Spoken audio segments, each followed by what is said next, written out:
starts with one. All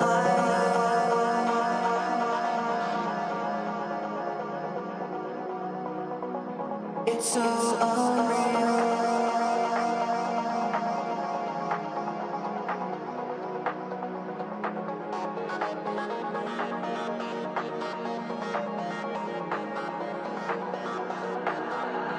I tried so hard and got so far, but in the end, it doesn't even matter. I had to fall to lose it all, but in the end, it doesn't even matter.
Bandidos, and we are live Thursday, October 26th, streaming from the Pacific Northwest. I think that's where I live.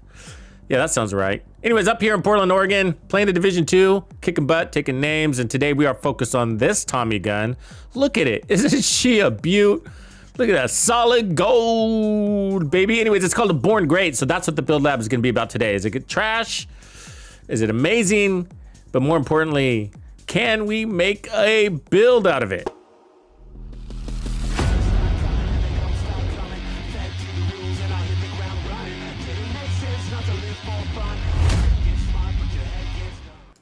All right, welcome back, everybody. Yep, we are live today and jumping into this new SMG. It's called the Grown Great, not the Born Great. So this is the SMG complement to the new talent that's perfectly stabilized or perfect stabilized. So firing a weapon increases accuracy by 1%, weapon stability by 1%, up to 75%. And if you stop firing, you got 6 seconds before that talent resets. So what have we learned in the past about this talent? We've learned that 6-second timer is actually really helpful, the most helpful part. So if you look at the non-perfect version, it's basically a little less stability and accuracy by 15%. But it's the timer that drops to 4 seconds. So you don't really miss the 15%, but you do find the extra 2 seconds helpful in making sure your uptime is just really maximum. And so it's really nice. Can you run the non-perfect talent on your favorite SMG or assault rifle and be okay with it? Yeah, you can. We tried that, but I just come to appreciate that extra timer, that extra 2 seconds. I've come to appreciate that. So, anyways, let's see if this weapon can be good. I literally have not touched this weapon, so this is the first time that I'm picking it up. And so it's got a Bonnie and Clyde skin, which is really cool. And so this is the Bonnie. And as you can see, there's a little design of Clyde in the stock back there. So that's pretty cool. Anyways, this is a Tommy gun. It's got 50 round mag. Nothing really special about it. Otherwise, it's basically just like the other Tommy gun with the stick mag, which I don't think I have, which is the 1928. This one does have more of a stability issue, though, where the other one doesn't. Let me see if I have this other one here. Because we used it the other day, didn't we? I don't have it here right now. That's okay. Not a big deal. But this one's got more of a stability issue, and you notice it. But right now, it doesn't look like it. We're looking pretty good, and I'll show you why. But the stability and the accuracy is probably going to do more favors to this gun than anything. Otherwise, it's got a really high base damage. I mean, that's high. That's high. So if you look at the Ouroboros, I mean, it's 35,000 more. You know, so that's high. And then, of course, SMGs come with SMG damage, crit chance, and then I got a rate of fire mod here, and I'm actually going to keep that. We're going to do this a little bit differently, and I'm going to explain why. We got 50 rounds in the mag, so it's really not an exceptionally large mag for an SMG. I mean, that's what the Ouroboros has. 50. Most SMGs are about 50, give or take, right? 45, 50, somewhere around there. So it's what's really amazing about it is that high base weapon damage, and so you're playing off of that.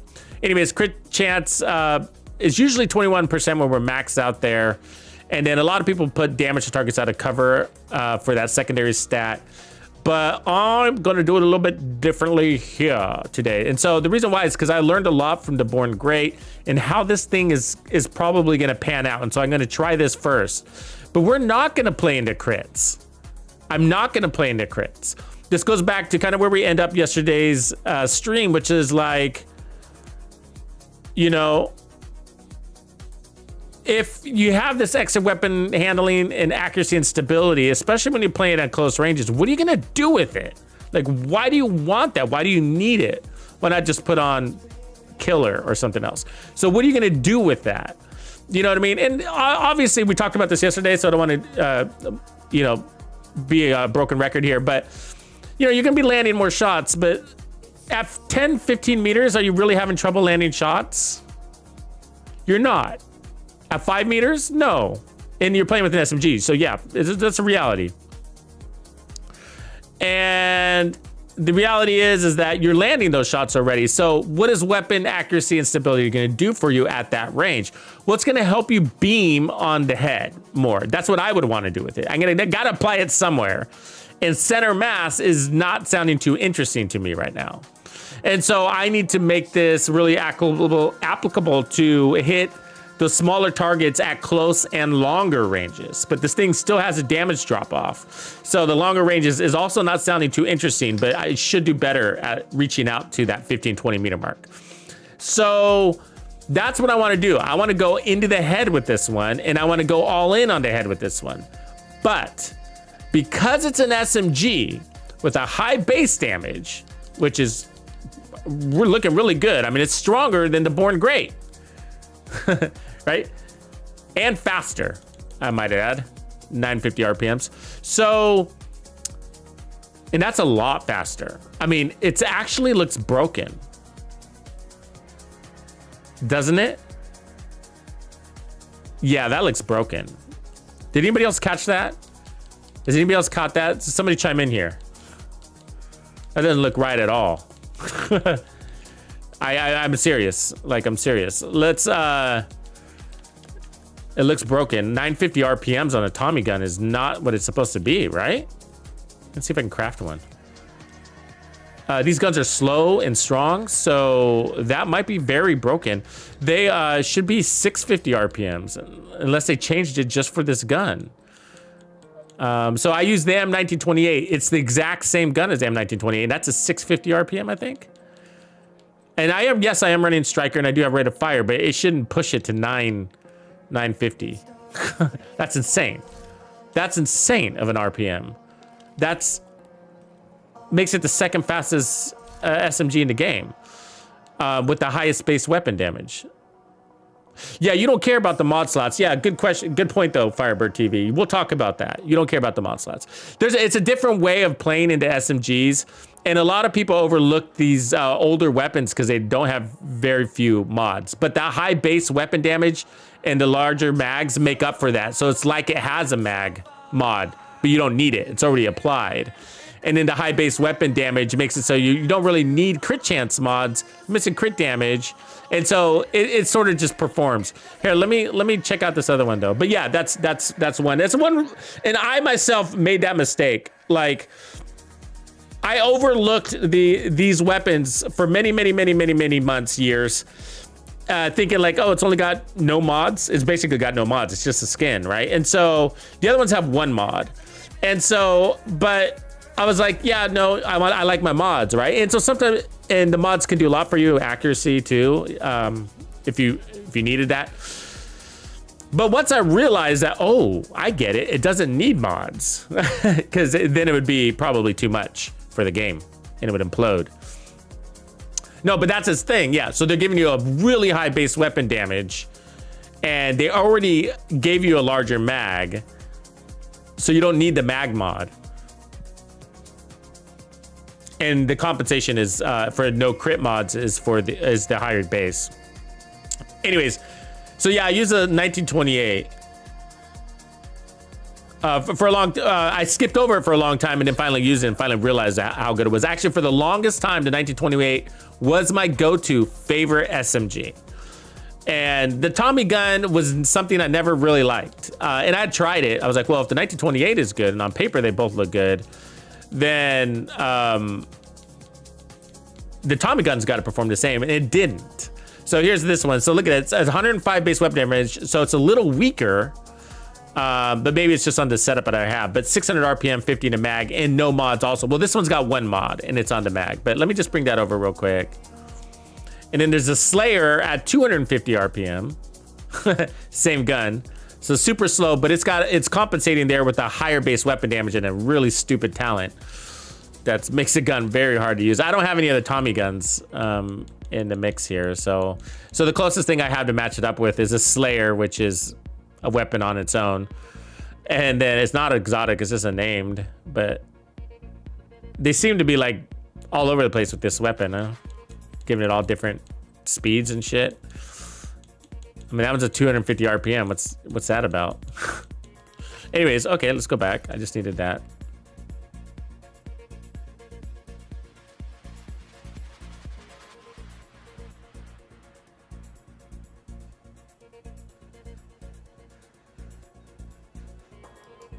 Where is... Let's see.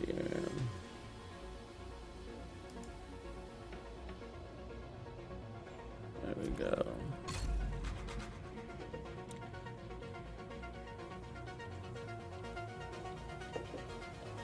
Good job, Kool-Aid. That's nice. You got through that completely immune. Yeah, I banned that autistic drummer. He's disrespectful. Doesn't get it. Wrong channel, buddy. Wrong channel.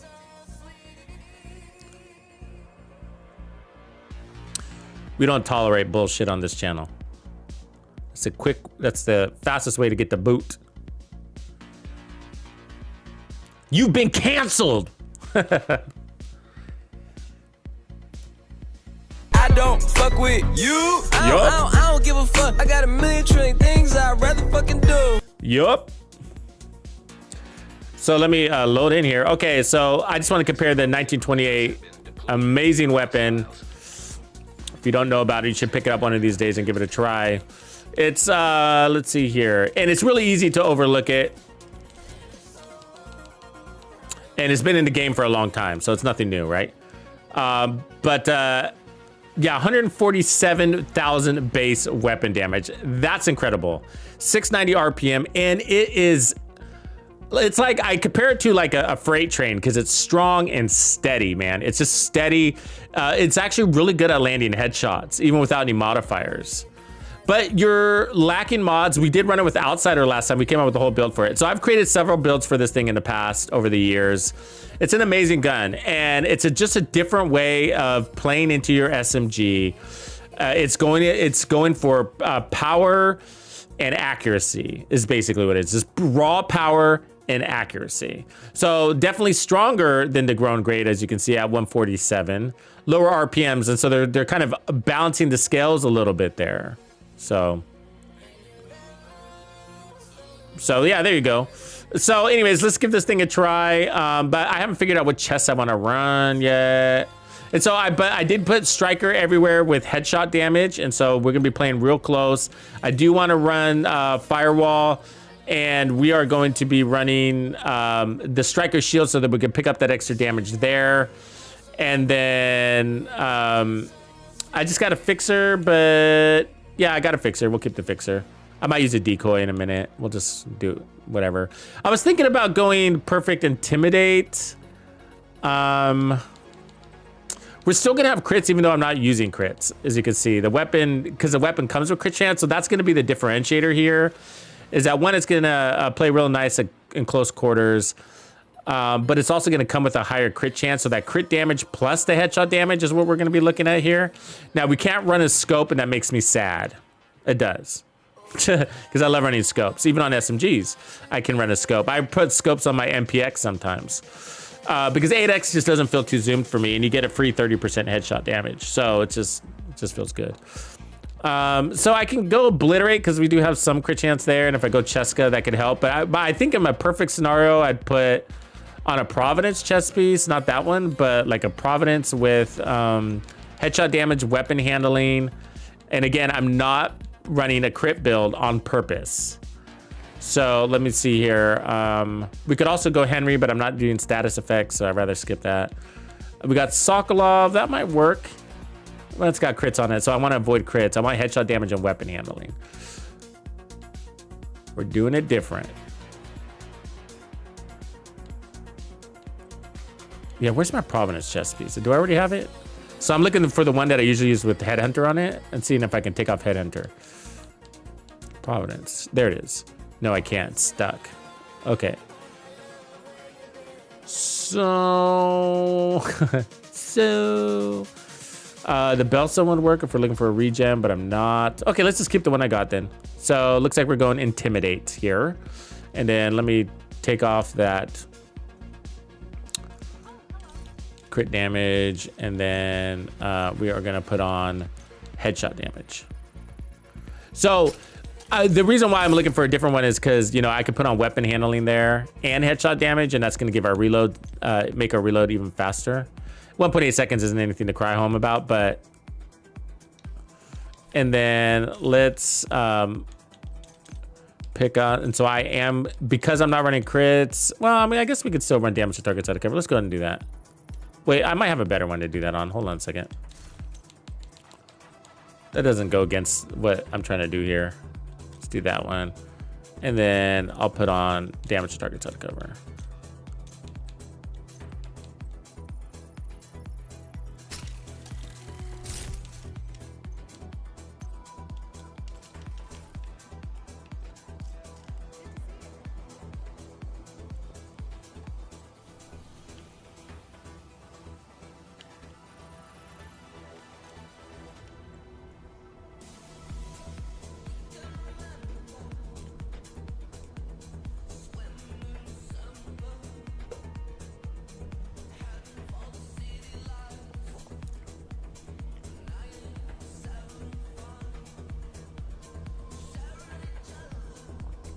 Yeah, I wish I'll look. So I just want to kind of give this a go. You're right, it's kind of niche because, I mean, the reason why I don't, this is the reason why I like it. So one of the good reasons why I like it is because I'm using bonus armor anyways, and I'm going to be using the shield because I want the extra damage. So it's not a defensive shield in this scenario, it's an offensive shield. So since I'm going to be using the shield anyways, then I might as well be using it to protect my bonus armor. So that's kind of what I'm thinking. but I wouldn't mind. I don't know, what other talent would we use if it wasn't intimidate? I mean, I don't want obliterate, because then I'd have to push my crits up. So, and we can't do spotter, really. So this might be the best chess piece, unless I decide to go with like Henry, the Henry, which I don't really want to go with. But maybe we can do the striker chess piece if it maintains. And we'll try that also, because we do have a nice RPM here, but 200 stacks is a lot of stacks for such a short little run, unless you're running something like the Ouroboros, which stacks really quickly. Let's see what we can do. Do I have the mode on? I might have the game mode on. Let's turn that off. We can't, because I think we were playing with that. Yeah, we can't play with that. Glass cannon, I like glass cannon, but it's a little rough when you're playing out of cover, just because, you know, that damage you're taking in the back. Now, if I add more armor in the end, then maybe. So like glass cannon with maybe a little bit of protection from elites to protect the bonus armor. Vanguard does give you an invulnerable shield, so there's that. That's not a bad idea. I typically don't run Vanguard on solo builds though, and you know, builds like this are pretty solo. SMG run and gun builds are kind of solo. They're not, I mean, they're definitely working team, but so much more fun when you're running them solo.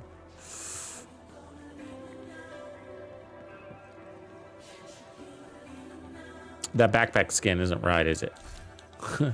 It's not on theme. All right, let's fix it.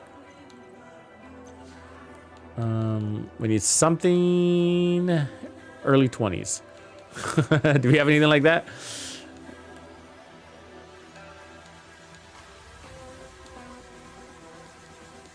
Not really, huh?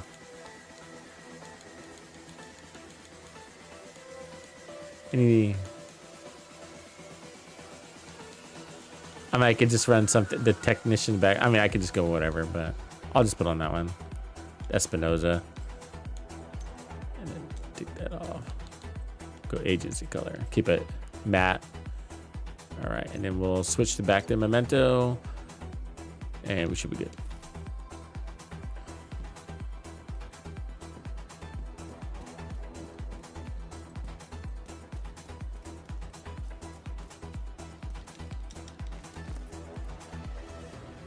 All right, let's see.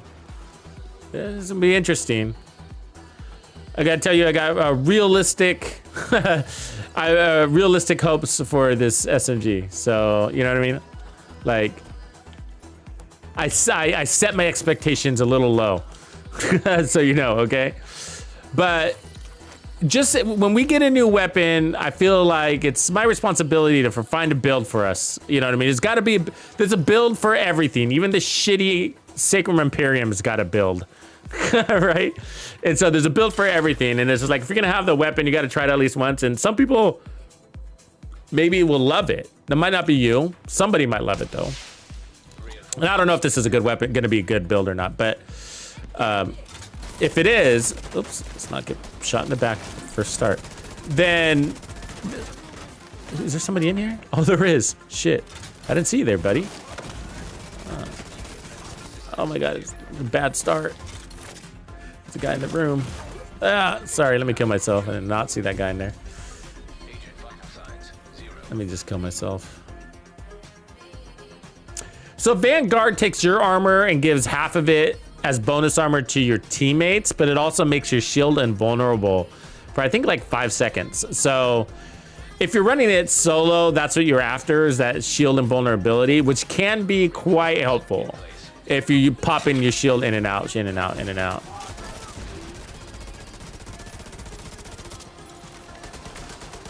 Oh my God, these bad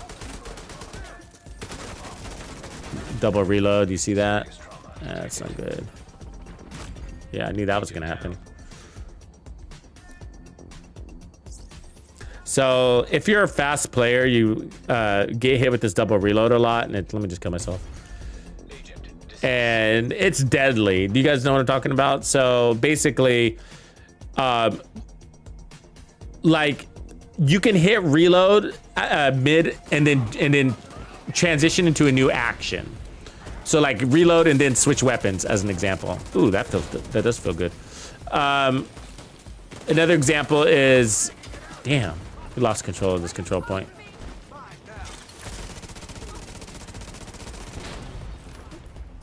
Hold on, let me fucking get this guy off my nuts.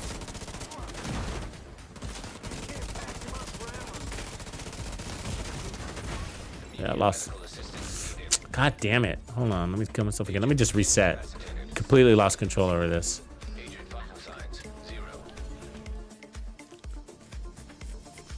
So yeah, so you pop your, so what I try to do is, for example, is reload and right before I open up my shield. The problem with that is, and it's a fast play, so because you're eliminating an animation basically, and it works most of the time. But like 1 out of 10 times, which is a lot, it'll reload, so you got a full mag, but when your shield comes out, it reloads again, even though you have a full mag. And so I call it a double reload, and it is so annoying. And there's a lot of trouble, actually. Causes a lot of trouble. Because if your reload is about 2 seconds, let's just say it's 2 seconds on average, then that's 2 seconds where you're just standing there letting them shoot at you. You know, not able to shoot because you're in an animation, and so you're 2 seconds of taking damage. And it's been in the game forever now, and I don't even know if it's on the radar to be fixed, or if they even know about it. It's definitely not on the radar to be fixed, but do they know about it? Do they care about it? I don't know. All right.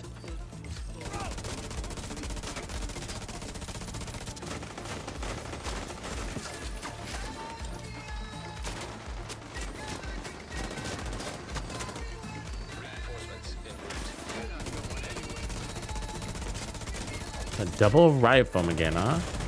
Fuck.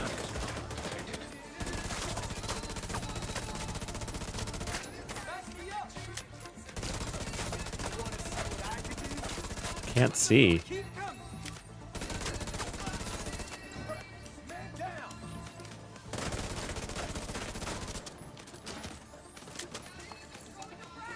Come here, you fucker. Sick of you. There you go. God, let's get some stacks, please.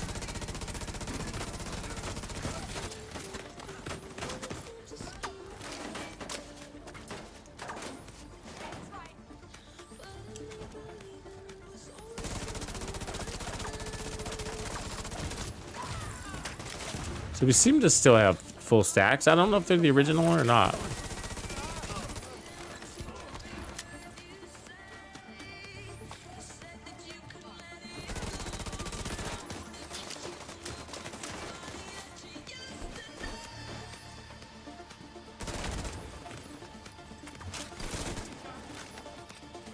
Okay, so we reset there.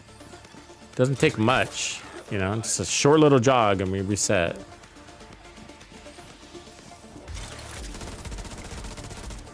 Fucker. He wants to put out his turret, I know he does. There it is. Yeah, it felt good. Alright. We're getting our stacks up. Give it a minute. We'll be rolling.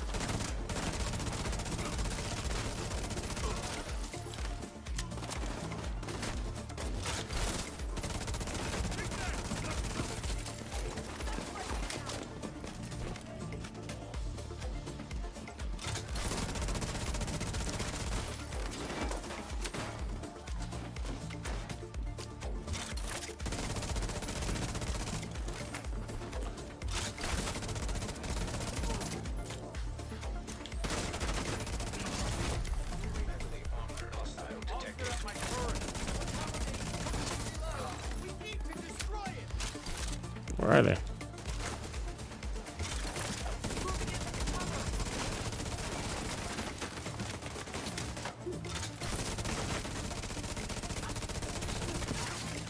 Ooh, that felt good.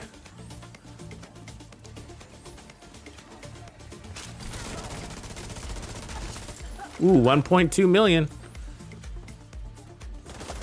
No crit mods.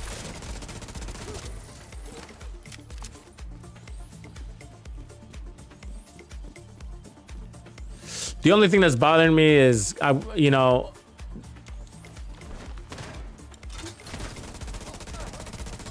I might want another choice besides Intimidate. I like Intimidate. Or we add more armor to make it girthier. But Intimidating coming and going is gonna annoy me. I mean, I think to optimize it.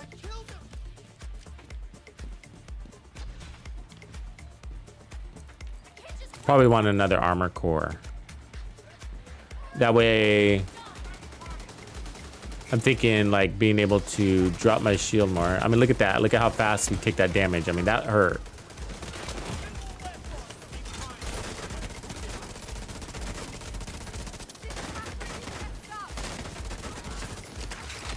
Shield just broke. Yeah, we probably need another armor core. Because that shield is, I think that shield is breaking a little bit too much for an SMG build.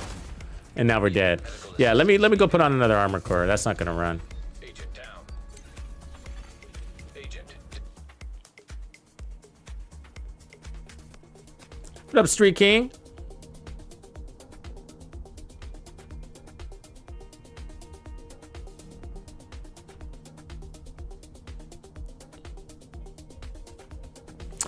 Yeah, well, here's the biggest problem with the SMG. I'll tell you right off the bat. Like, if you have the Ouroboros, then it makes a challenge for you. Well, I mean, it depends on how you play. So this is, how do you play, you know? Do you always have to run the gun everybody else is running? If that's you, because everybody's running the Ouroboros, then, you know, you're not gonna have a place for any SMG, not just this one. You know what I mean? But I mean, the Lady Death is now garbage to you, right? And so it's all the SMGs, the tactical vector. I mean, you don't really have a reason to run it anymore. I mean, you know, all the SMGs are garbage to you now, if that's the way you play, you know. So yeah, I don't know. I mean, and I don't know how you guys play, so I can't say. What was I looking for? Oh, sorry, armor. And so that's the challenge with any player. And I get new players too, and this is like I'm not judging by that when I say that, by the way. What I mean is because there's all different kinds of people with different circumstances. And so one circumstance is, as an example, like if you don't have a lot of time to play in the Division 2, like if you don't got a lot of time, then you're probably pretty limited on what kind of builds you can run. And so you probably just go for the strongest whatever, whether the strongest chest piece, strongest whatever, just because, you know, you just kind of got to get through content.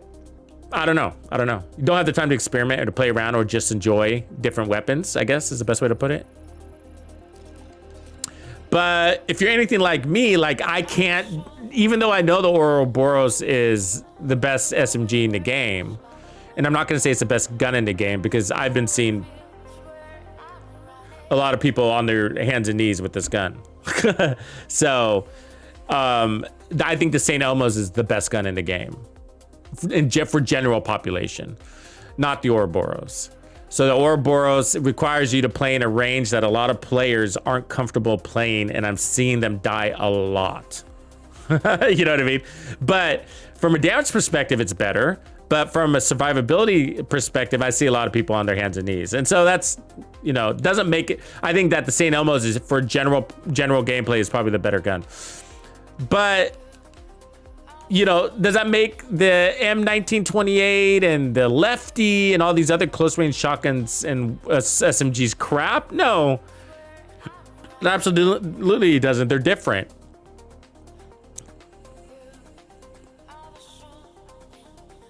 But it's going to be hard if you're that player that doesn't like to experiment or play with off meta builds. It's going to be hard. You're not going to have a reason to to use any other weapon but the metas. So you're probably always using the St. Elmo's, you're probably always using the FAMAS, and you're gonna always use the Ouroboros, and you're probably already always using the Scorpio. Just the weapons that everybody's running, and there's a bazillion, you know, players running those weapons, and there's nothing wrong with them at all, but, you know, they definitely don't require as much imagination. Where when you're running something like the Born Great or the Grown Great, you know, it's coming in with the disadvantage of, you know, it's not that exotic, right? And so you kind of got to give it a little elbow grease to give it a home. Like, when and why would I run it? And sometimes you just not going to try to put it in a competition space as like the Ouroboros. Why would I do that? Why would I make it compete with the Ouroboros? It's not going to win. So I got to give it a new identity, and it's sort of just like, I mean, how do we play the game? I mean, you know what I mean? You know what I'm saying there? Because it's sort of like, well, if it's going to be like that, I mean, it's just like that real toxic guy that was in here that says like, you know, basically a bot comment, which is like, you know, oh, if it's not the Ouroboros, it's garbage. It's like, really? Is that how we're going to play? So everybody has to required to run the Ouroboros and don't run any other weapon? I mean, that's a shitty way to play the game. You know what I mean? And to tell other people that they're stupid if they're not running the Ouroboros. What a shitty attitude. You know what I mean? And there's a lot of people like that in this game, you know what I mean? It's just like, if you're into different builds and you like this weapon over that one because you like it, even though you know the other one's stronger, that makes you garbage. And that's, you know, people poke their head in here and say shit like that, and it's just like, it's really toxic. It's really toxic, and also it destroys the game. Like, I'm sorry, if everybody out there was running the Ouroboros, I'd probably fold it up and start covering a different game, because that's just lame. You know what I mean? That's just lame. I don't want to go into a mission and see 4 people running to Ouroboros. I don't. You know? I want to see somebody running a sniper. I want to see somebody running an assault rifle. I want to see some build diversity out there. I want to have fun. It's not about beating the mission. I've beat the mission 1,000 times. Like, who gives a fuck? Let's do it a different way with a different combination of talents and skills. Like, it's not about beating the mission anymore. If that's what you think it's about, like, I don't know, man. You know, now if you're new, then yeah, you got to beat that mission and you're new. But for those who've been playing the game and it's just like, oh, you know, they think it's about beating the mission. It's not anymore. It's about having fun now, because we've been there, done that. We have been there. I'm looking for one with armor and I just don't got shit.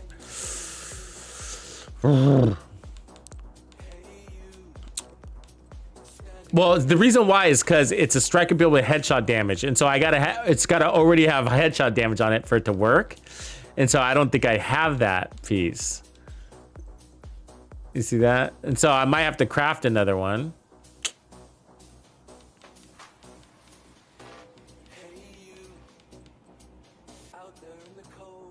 Yeah, I think I do.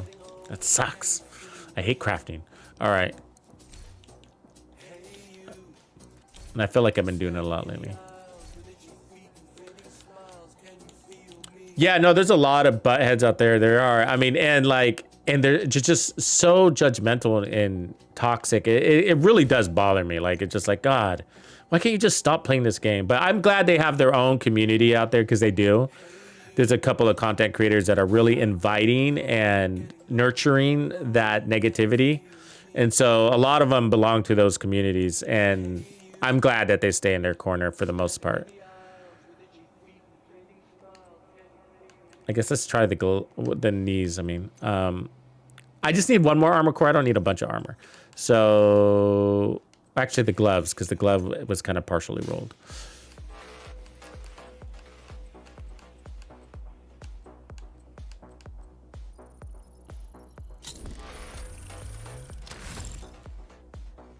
The MP7. Which is the MP7? With MP7. I'm reading your comment there, Jeff. What's one's the MP7? MP7. I'm trying to picture the MP7 and it's not coming to mind.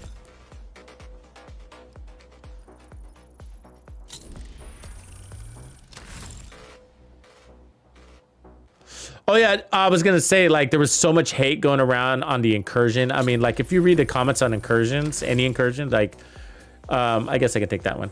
There's just so much hate there. People calling other people dumb and stupid, and you know, oh, people with this 5,000, 6,000, 10,000 watch, and they're so stupid. They don't know how to play. They need to go play Mario Kart. You know, shit like that. It's just like, God. You know what I mean? Like, who are you people? It's just like, not everybody is going to be a game master. Is that okay with you? You know, I feel like we got to start asking permission to these people. Like, is it okay if not everybody's a grandmaster at gaming? Is that okay with you? You know? If it's not, then, you know, you need private group, man. Don't matchmaking shit, you know? And then, but on top of that, don't go on to, you know, don't observe and go on to other streams and channels where not everybody's a master. Only go to the master ones, because we don't need your hate coming through on the chats and stuff like that. You know what I mean? Like, you're in the wrong channel. This isn't a masters only channel. You know what I mean? It's just not. I mean, as a matter of fact, a lot of what I do right now is geared to new players. You know? A lot of what I do is to new players now. You guys probably noticed that I've been around for a while. Like, you know, the way I explain things and whatever. I just so many new players. I have to tell people now, it's not so obvious, right? So I have to tell people the basics, like, how do you get this gun? How do you re-roll this exotic? So I'm adding that stuff into my videos because there's so many new players, they don't know. And even if they do a little bit, if they've seen it before, we have to repeat it like 3 or 4. You know, remember when you were new, like, you have to see it from 3 or 4 different times. I guess we can deal with this. I'm looking for next chest. Okay, chest. 3 or 4 times. You know, so that it can soak in. So we got to give it to them in to new players from different directions, so that they can have several doses, so that they'll remember. That's just how people learn.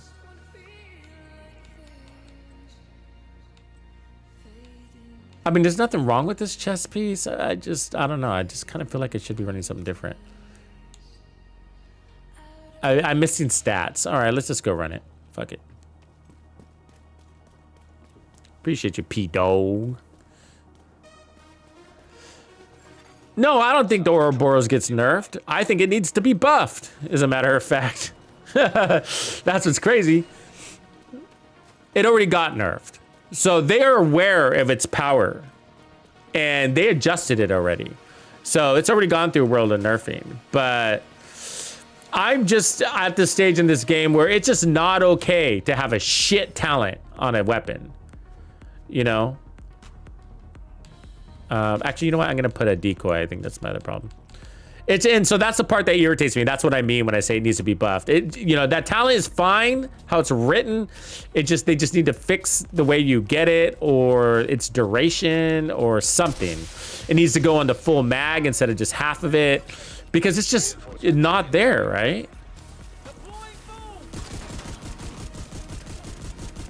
Build my stacks real quick. And so that's my reasoning why it needs a buff, because it's just not okay to have. Really try not to get boned again.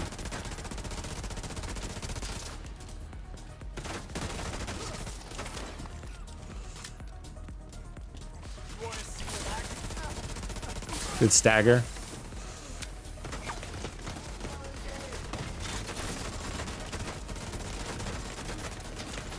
Shield broke again.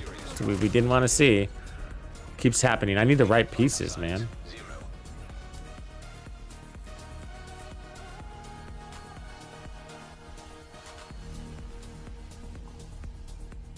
Yeah, I'm right there with you, vid girl. 5 years, I'm still finding new ways to play. That's my whole purpose in life, is to find new ways to play the Division 2. But that's not for everybody. There's 3 different persons, basically 2. I gotta say, there's 2 different types of people that play the Division 2. Basically. Or there's more, but I'm just gonna generalize, right? There's the casual players that kind of pop in, but there's not a lot of casual Division 2 players, right? And which is a problem. We need more casual.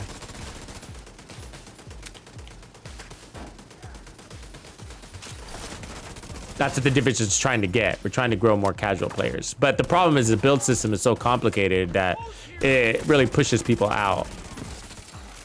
You can't have a complicated build system and OP enemies also.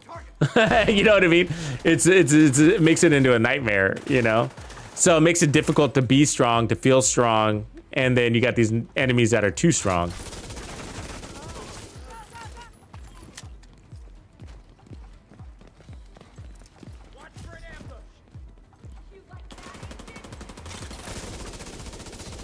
Problem with this SMG that I'm seeing, like my first impressions, it's that the accuracy. So I mean, it really does need a lot of accuracy. What you're looking at, you want to be looking at is the dancing around of the little white dot in the middle. And SMGs dance around a lot. That's the problem with SMGs. And for me, it always looks like they got a circular fire pattern.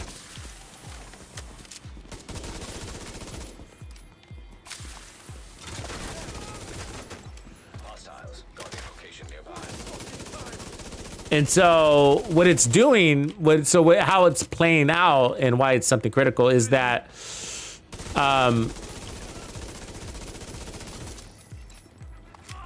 those missed shots are basically taken away from something that's really important, which is stagger. And so the missed shots, not just killing the enemy, but it's taking away the stagger, which keeps them from shooting you. And so I'm taking a lot of micro damage.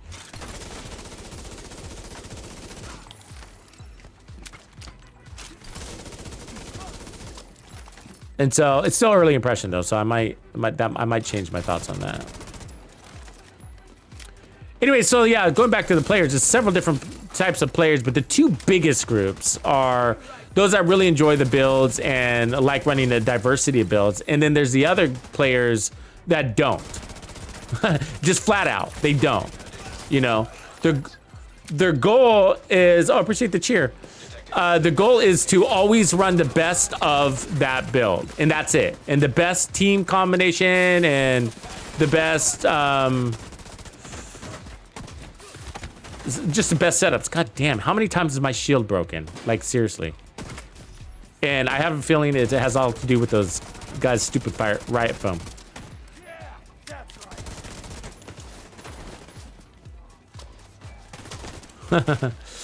Stupid riot foam. That guy just bailed. I have no shot at him. I don't know where he went, but he jumped. I think he committed suicide. Where did he go? What's down there? Fuck, he straight jumped. Oh, look, there's a body down there. Kind of want to go see that. I was gonna say, how did he do that? He committed suicide, that guy. Where'd he go? But look at his body, huh? Dead dies. Dead bodies go here. Oh, that's creepy. I've never noticed this. You know how many times I've been in this control point and I've never noticed this? Has anybody else seen this before? I mean, look at him in barbed wire. That is creepy. All right, he must have went up these stairs, I guess. Oh, that's where these stairs go. Never gone all the way back there. So yeah, the other people just don't. And, you know, they're always running the ultra meta build. It's always the same, and you know, and that's why they get into the really minutia of the details, because it's got to be ultimately the tippity top of the best, even though it doesn't really make a difference in the gameplay. And most of us know that, but it makes a difference to them just because, so that they can say it's the best, and that's the only reason why I'm running the best. So there's no excuses in the build gameplay and my performance, and I'm giving myself the best advantage that I can. All those good reasons, right? There's lots of good reasons why you'd want to run the best.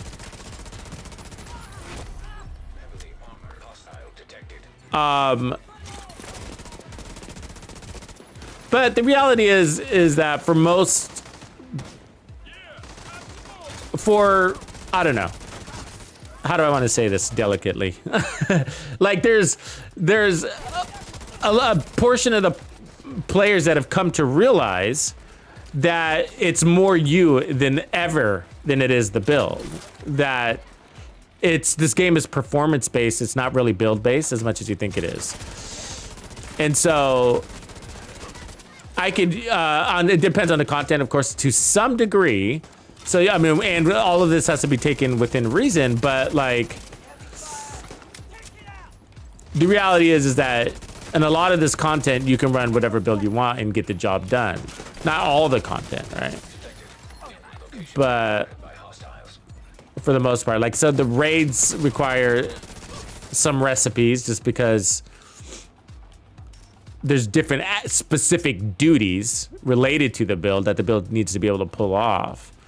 So, you know, you got to have a tank build that can handle the explosions and fire or whatever, you know. You got to have a DPS build that's self-sufficient so you can stand at a door and shoot the same 3 enemies over and over. So it's, you know, everything has a little bit of a recipe.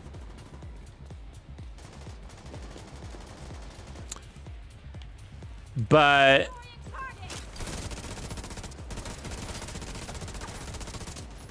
the where things get toxic is, and it's, I believe it's sometimes it's really unintentional from the person that's dropping the toxicity, but where things get toxic is when those players come to the other community. It's never the other way around for some reason.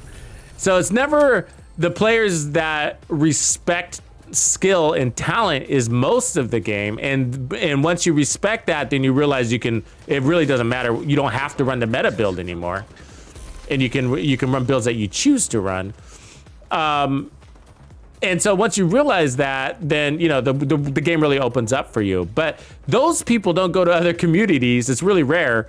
But those people are, I've always feel like, are a little bit more enlightened. You know what I mean? And so they don't go into the other communities and drop shade. They just don't. You know, they're not casting shade on other people. They're just, they're more willing to share their thoughts and share their perspective, you know. But I'm sure some of them are toxic. I just find that it's less toxic of a community, that side. The other community that believes you have to run metas, and it's got to be that meta, it's got to be the strongest version, it's got to be that chest piece. You can't run explosive resistance. You have to run maximum crits. It's got to be an all-red striker. You must run the backpack. It's got to be obliterate. You have to use Ouroboros. You know, these people, they're the ones that's where toxicity comes into play, is because they come into the community of open-mindedness, and then, you know, they're closed-minded, and it's facts. It's facts. Facts. That's what they say. Facts. This is the strongest backpack. Facts. This is the strongest assault rifle. Facts. You know what I mean? And it's just like, yeah, but this goes better. Well, you're you know, it's, and then it's just so toxic, and it's just like, you know, that's what they're coming in with, you know? And it's just like, oh, but most of it's not that they're wrong in that perspective. You know, it is the strongest assault rifle. That is the strongest backpack, but it's still situational. You know what I mean? It's still situational. It's still only good in the hands of the beholder. You know what I mean? Right? And so if it doesn't match your skill or playstyle, then it's the worst weapon in the game for you and your team. So it's still subjective to a degree. And so it's just like, you can't just really generalize things in the game. I mean, like, so the Ouroboros, if everybody goes around saying it's the best gun in the game, I would strongly disagree. Because in the hands of the beholder, man, because I'm seeing people, I gotta go check out more chess pieces. We need better things. I'm seeing people just not using it correctly, and it's like the typical shit, and it bugs me like nothing bugs me more than using an SMG and Legendary at long range. You know, and it's just like, and it happens so much because Legendary enemies play deep. So it's normally this community, it's that community that comes over and starts being toxic. The one that says, this is the strongest backpack. Run striker or nothing. It's got to be the Ouroboros, or you're stupid. And that's how they talk. That's how they believe, you know. And in their communities, there's a whole bunch of people in that echo chamber that are supporting that type of talk, right? And they're the ones that say this. This is a classic line from this community. Numbers don't lie. That's what they love to say, that numbers don't lie. But I got news for you. Numbers do lie, and they can be twisted. And there can be mistakes in spreadsheets and calculations, right? So just because somebody pulls out a spreadsheet and a calculator doesn't mean they're doing the math right or the formulas are correct or their interpretation of the numbers is accurate. It is still subject to human error. Numbers do lie. Just look at, polling results and how the same numbers go out and people spin them into crazy different interpretations, right? Like, so the numbers do lie all the time. And if you look up on Google, do numbers lie? And read with an open mind on different interpretations on whether numbers lie. It's just like, there's this one quote, I'm probably gonna butcher it, where, we say 1 + 1 = 1, but 1 + 1 is never equal to 1. But it's what we've decided to make up that scenario so that to help us define our own existence. And this is like reaching out there, I realize, but like, as far as into, philosophy and stuff like that. But like the reality is that, numbers don't tell the whole story in this game. They don't. There's so much left out there, and that's why I don't focus on the numbers. And I did when I first started this game. I did a very long time ago. You know what I mean? But it's just like, it's the game is so much more than that and how things pan out. Let's see, is this one? Oh, this one could kind of work. Headshot damage, crit damage. But I'm looking for something other than obliterate, because I think my uptime isn't very good on it. I'm sorry, not obliterate, intimidate. All these 8s. Intimidate, obliterate. Suffocate. Anyway, so it's really that when the reason why it becomes toxic when that person who says numbers don't lie, and this is a mantra they live by, that so when they come into a community that is more open-minded and say in a community that believes that numbers are subject to interpretation, incorrect interpretation, and that that there can be incorrect calculations. The numbers might not be what they actually are in the game. That when you go into the testing range, it's possible that the DPS meter is inaccurate. Right? And it is, in case you didn't know that. And so so numbers do lie. You know what I mean? So like it's there's all these little scenarios, but so people that leave room for doubt, and then these people that don't. And the real toxicity is this. It's like we're actually saying the same thing in a funny way. It's just like we're not arguing that's the strongest backpack. We're not arguing that that's the strongest assault rifle. But we're not so, what's the word I'm looking for?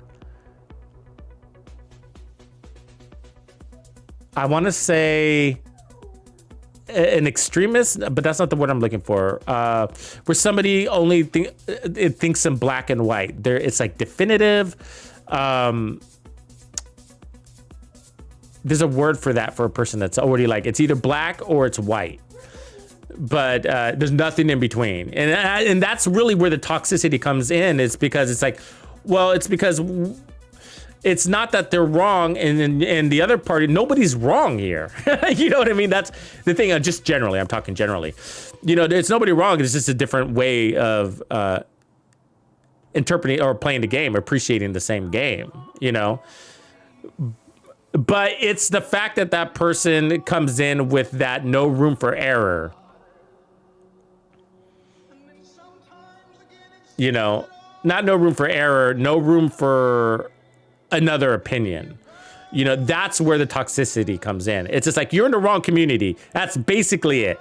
Go back to your community because we're just never going to agree, And so what ends up happening is somebody just sort of settles, right? And says, fine. I get what you're saying. You know what I mean? Just like, go away. Because it's just like, even though I know what you're trying to say, but we're just going to agree to disagree. Yes, that's his strongest backpack, but not on this build. Because I'm stacking them trophies, and I'm playing into that bonus armor, and I can do everything you see me doing, and you can't do it with that other backpack. You say you can Only in limited situations, but I promise you if I watched your gameplay for 6 hours every single day, 5 days a week, I'm pretty sure I'd see you on your hands and knees more than you'd probably want it to be. Where are these other backpacks that I have? Or chest pieces? I don't have any. That's bugging me. Like, the perfect one would be a Providence.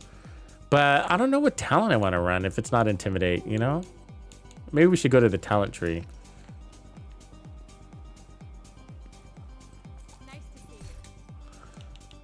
Okay, chess pieces. So I'm just not running to run Intimidate because I'm not seeing my bonus armor very active. Because all the fights have been, I don't know, really spread out, or I'm taking extra damage. I don't know what it is. And they don't give you much options. This is why we're all running the same chess pieces. You know what I mean? Aren't we? It's obliterate, right? Obliterate, obliterate.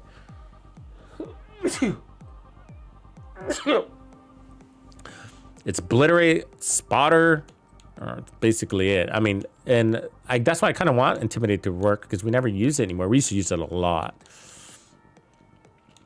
But none of these others are looking really interesting for me. And I don't really have another choice.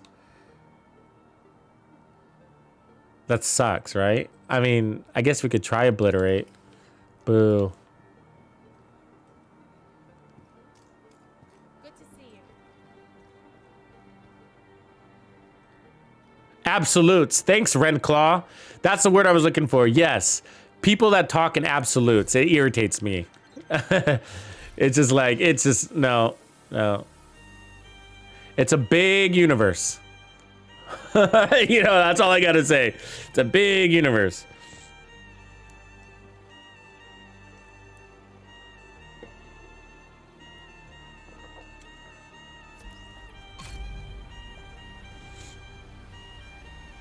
Thanks, Evil Dead.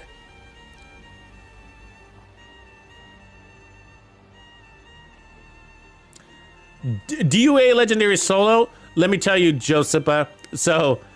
Josepha. He says I failed it a dozen times. Okay, so but this is gonna sound like I'm teasing you, but I'm not. The truth is you haven't failed it enough. So when I first started, and this was a while ago, so things might be different now because we got new gear, but when I started my solo legendary journey, I probably failed the first checkpoint like 1,000 times. I don't know, hundreds of times. And I broke it down phase by phase to figure out what I was failing and why, and tried everything to counter. You know, and the biggest thing was the tanks. It was the tanks. You're starting off, you got these 3 tanks, and they're flanking you. And, you know, I figured it out that you got to either destroy them or get them to fall back by applying a lot of damage to them, which is like a stagger, right? I know this is just the first checkpoint, but I broke it down, and I was like, well, if it comes down to applying enough damage to them where they either fall back or they're dead, then what are we talking about here? Are we talking about bonus armor, armor regen, armor on kill, or more damage? And we're talking about the latter, more damage. All the problems I encountered in solo legendary basically could be handled from a damage perspective. And so that's kind of what solo legendary is. It's kind of like our average Joe speed runs, if you ever saw those. It's kind of like the incursion, where it's like you're all in. There's no half-assing it. It's an absolutist type of gameplay style. Now, can you solo legendary and with half measures? You can. You can. And it's just, it's slower and much more difficult, you know. So what I found was like the easiest, literally, and you're gonna think I'm crazy, but the easiest build to solo legendary is a negotiator's dilemma, and this is back in the day, with a FAMAS using perfect glass cannon, sacrifice chest piece, crits everywhere, gunner, a shield, and a turret. and the turret's a decoy. And so, but now you could probably take out the FAMAS and put on the St. Elmo's. Or run the FAMAS and use the Ouroboros as a secondary weapon. Or vice versa, depending on where you're playing. But the reality is your shield and the scope is a big part of making it easy. So that you can do the shield peek. And so the key to successfully doing a legendary is the number one thing is where do you stand? Number two is who do you kill in what order? Those are the two most important things.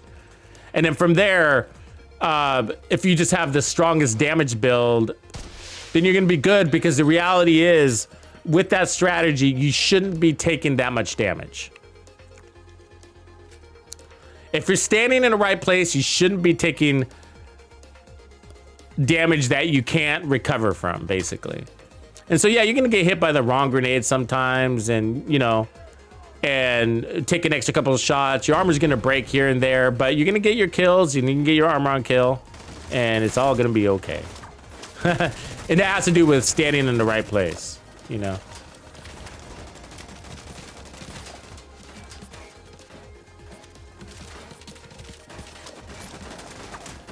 So positioning is what you want to focus on, and obviously that's a variable depending on the mission that you're fighting.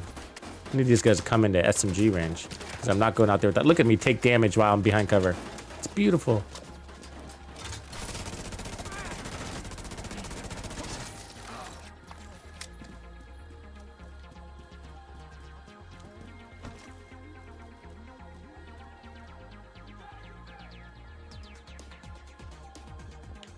Yeah, like what Scott's is talking about, 8x scope with FAMAS is beautiful.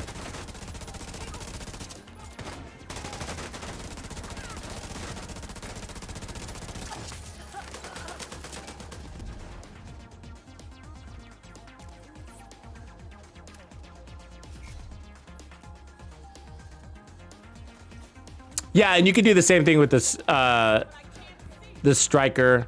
The only thing that's good, like with where you might one valued over the other, is that when you got 3 chungas coming at you and you're in a corner and you can't fall back, because if you do, you're gonna take 3 miniguns to the back. That's where negotiators is gonna help, right? Because you'll kill all 3 chungas basically at the same time. And so it helps. It doesn't only help you get those very hard to find targets, and I'll talk about that in a sec, but it also helps the rush, the flanks. But the other real reason why it's a big deal, is because drone operators and tank operators, they like to hide in the back, and tank and grenadiers, they like to hide from you and launch grenades and explosives at you in very inconvenient times, right? And so where you think you're safe in cover, but you're not, because somebody is launching grenades and suicide drones at you, right? So you can't hide forever. Negotiators, you can't shoot somebody what's in cover, but negotiators will take care of that for you. All you got to do is mark them, and then from there, negotiator, you shoot somebody that's out of cover. Yeah, I'm missing so much damage, it's insane. I need to find a solution for that intimidate. The only thing I can think of is getting rid of strikers.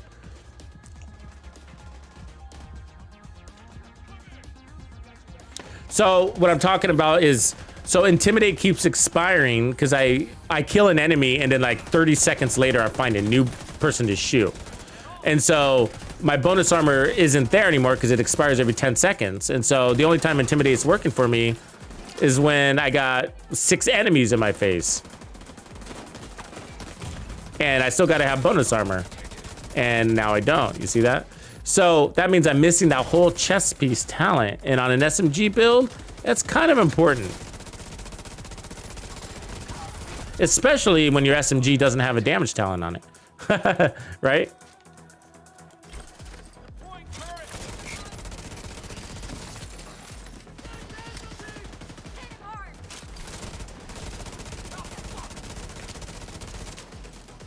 So what I'm trying to say is, basically, just thinking about, I'm processing this because it's a new weapon, is when you don't have your chest talent, you're like, well, that doesn't sound like a big deal, you know. Well, you also don't. What I'm trying to say is you're down 2 out of 3 damage talents now, right?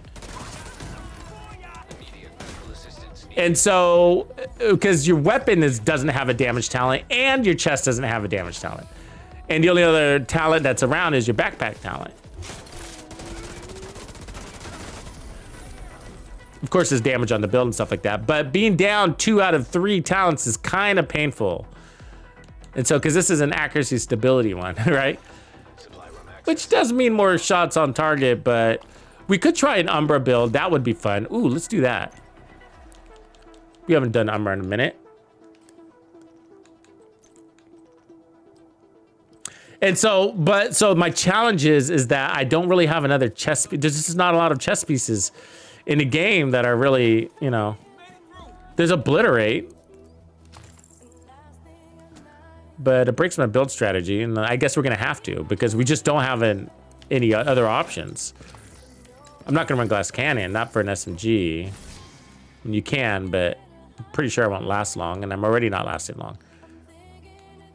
Damn you, Division 2! Damn you and your lack of chess pieces!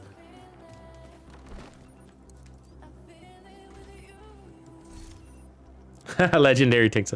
Okay, who's the jerk that gave legendary tanks pinpoint accurate grenades and a laser that blinds your eyeballs? That burns your retinas. That's what I want to know. Have you guys noticed that when they have both of them? They have both the explosive grenades and laser burning retina. I can smell my retinas cooking.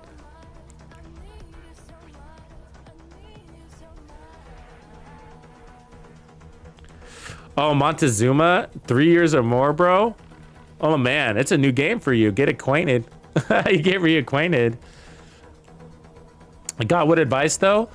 You know, I'd probably just approach everything as a new player, man. You know, reality is things have changed a lot.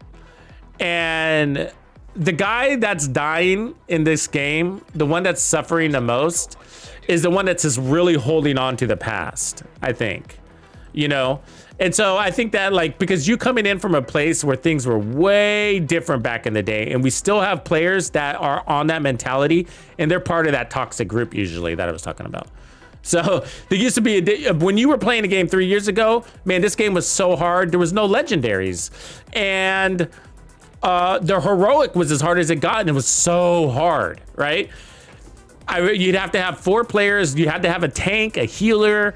You know what I mean? And then pure DPS, it was mid-max. I mean, Baker's dozen. It was the only way to play, and it really was. And boy, have things changed. Boy, have things changed. And so I would just come in as a new player and let go of everything in the past, because we're a long ways from that. But also, you know, spend some time with things like... I think Countdown, you know, is a great place for new players because it's kind of casual, but it also allows you to get up to speed with your gear, right? So it allows you to pick up and get caught up, I guess is the way, because that's what you got to do is you got to get caught up. Don't get sucked into the expertise. Do not get sucked into the expertise. Okay, everybody gets sucked into the expertise. There's no magic coming from that expertise system. So you'll see people commenting about it, and they're like, oh, he's got level 20 expertise. I can't play like he's playing. It has nothing to do with it. It doesn't. But the game doesn't want you to know that, so you're not supposed to know that. Because then you won't spend any time on it. So I'm not saying ignore it, though. I'm not saying ignore it. I'm just saying, you know, it's not as important as you think it is. It should be your part of your end game. Really, that's when you're really focusing on it. But of course, you got to do something with your garbage gear. So just donate it in casually, you know. But don't break your back over it. I guess that's what I'm saying. That's the words I was looking for. Don't break your back over the expertise system. I think that's the biggest mistake a new player can make, is focusing too much on that. So as a new player, I don't know where you are with your loadouts and stuff like that. But as a new player, I would say, I mean, to anybody, your #1 goal should be to build your library, your crafting library, your recal library. This guy. Oh, wait, it's backwards. This one. This Velez library. All this should be God rolled everything filled out everywhere. If you know what I mean. That's your #1 priority. And by doing that, you're going to be, Can't be any geek off the street. basically just donating your garbage. And so it's really easy and easy to focus on. And then from there, you'll be building up your expertise anyways. Off the street. Gotta be handy with the steel, if you know what I mean. This should be fun. Actually, I should have thought about this first. Because it's going to give us heals, but also that added RPM by 30%. Steel, if you know what I mean. Pretty cool.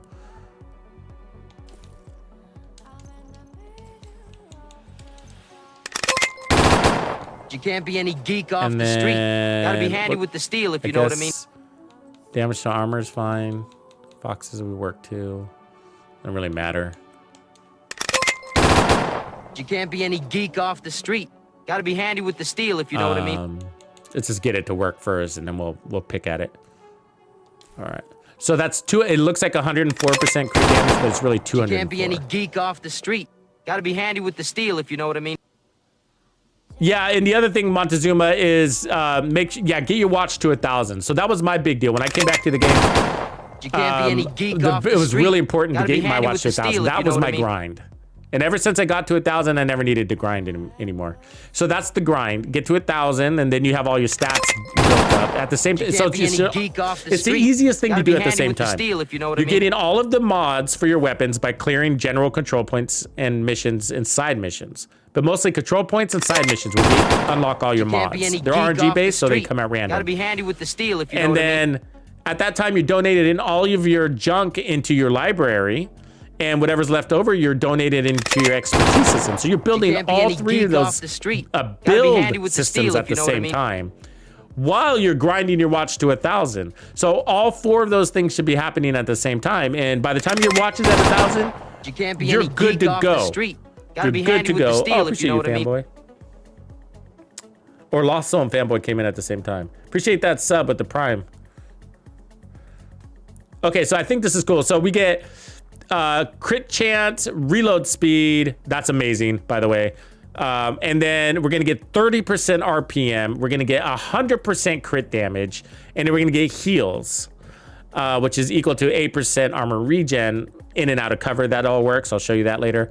And then the 30% RPM, I think, will make this feel pretty good. And then we got damage to armor, and then we got the bonus armor coming off of that. So is this stronger than Striker? Yes and no. That's right. Yes and no. Let me explain. This has stronger heals than Striker does. Striker doesn't have any heals. This has less DPS than Striker does, but of course, because it's bringing in heals.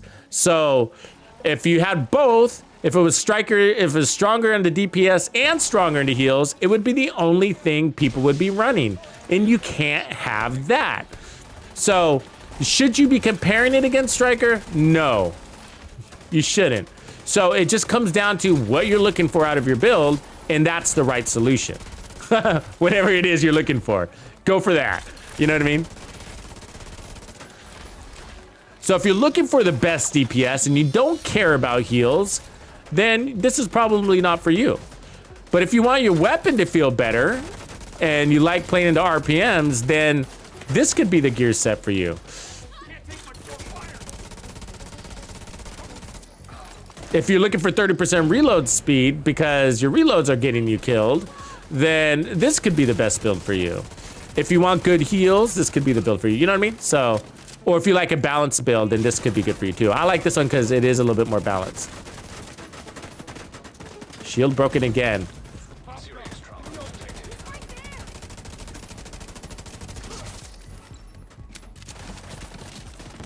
So this is what I interpret about this shield, okay? Because we got 1.3 armor, and so our shield really shouldn't be breaking that much. So we're taking too much damage because I'm going for the head with an SMG and it's not doing a really good job. Either it's not doing a really good job or I'm not doing a good job.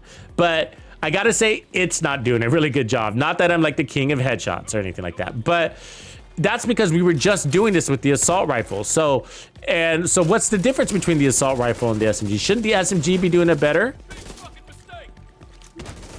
Because it plays better at closer ranges and it's got a higher base damage. Technically, in theory, it should be better.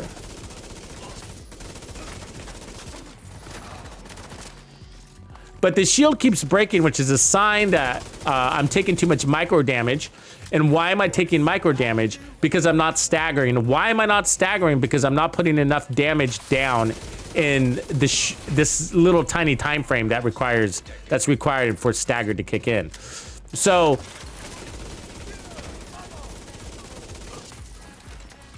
but I'm playing at the same distance that I play my assault rifle. So I play my assault rifle this way. And so what's happening is, why am I not putting the damage? Is it because the gun's weak? No, the gun's not weak.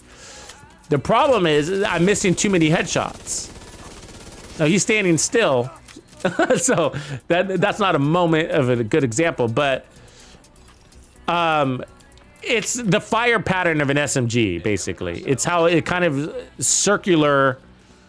And so my point is that I need to go for less headshots. So there's a lot that missed there. I should kill him in half a mag-ish. And so I'm missing a lot of shots. And so he was alive for, I mean, we're talking microseconds here, okay?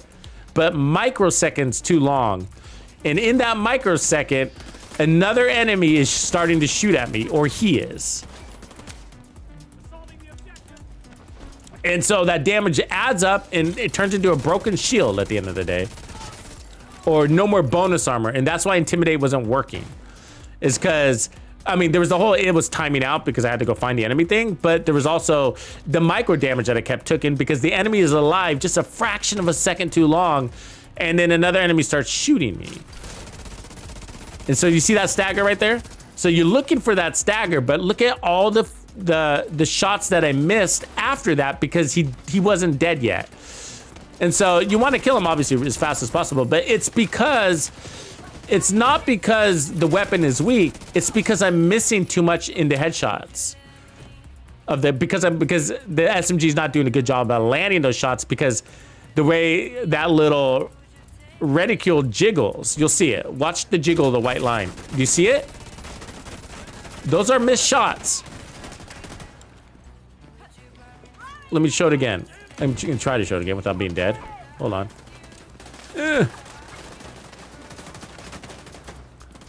Okay, so watch the little white dot. It's a tiny white dot. I know it's small. You see that white dot right there in the middle? Watch it jiggle. Do you see it dance? All right.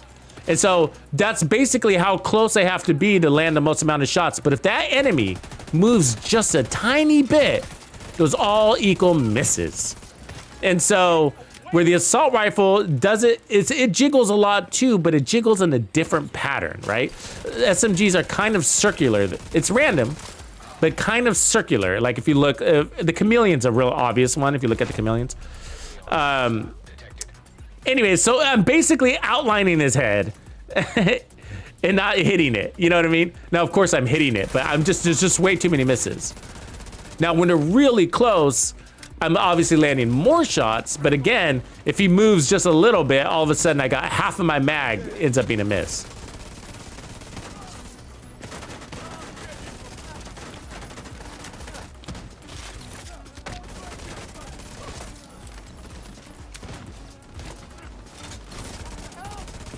And we all go for headshots with our SMGs. We all do, right?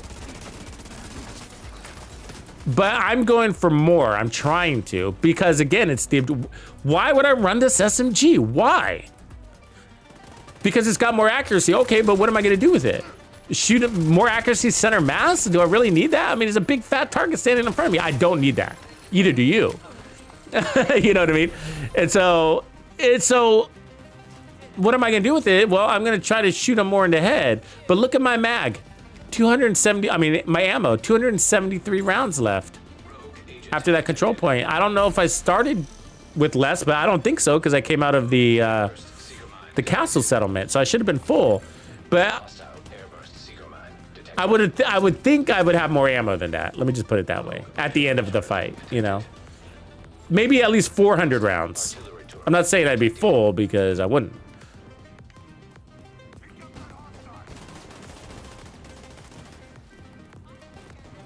So ultimately, I'm going for more headshots because I'm trying to justify why I would run an SMG with more handling. And the problem is that it misses a lot. Now he's just standing there like a big dummy, and so this is like definitely like a DZ fight right here. That's what it looks like in the dark zone. Two dummies staring at each other. You know what I mean? Like, because that's how all the fights end up, right? Two guys out of cover, looking at their shield to shield. And you have to play that way. You don't have a choice. So we're all dummies. You have to play that way because that's what it's come down to. That's so if they're doing it to you, you know, you're not going to survive unless you can do it back. And they're flanking you with their SMG, making you get out of cover. And so, yeah, you're going to have to...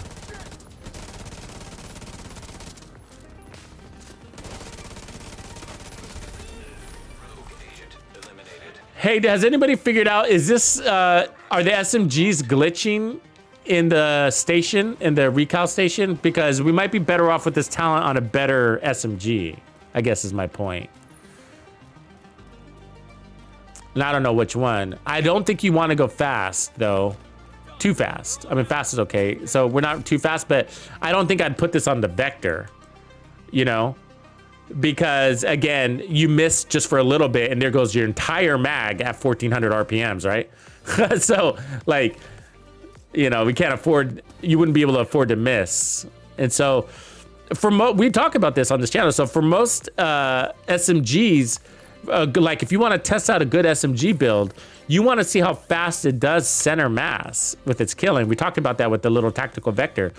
And so when you see enemies being deleted faster than ever and you're shooting them center mass, you got yourself a good build. Because you don't need, you know, because headshots are hard with SMGs. They are harder. And I'm not saying you never land headshots, and we all do, but it's a smaller percentage than if you're playing with a different weapon. And so and that way you can aim for a bigger target, miss less, move on to the next guy, and you kill him just as fast.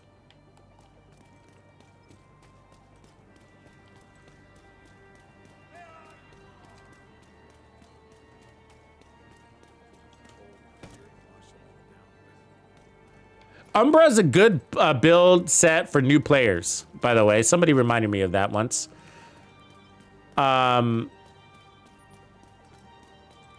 Because it teaches you to play in and out of cover and do cover-to-cover movements. And if you can do that, your survivability rate goes way up in the Division 2. This is more of a cover. You're actually punished for being out of cover.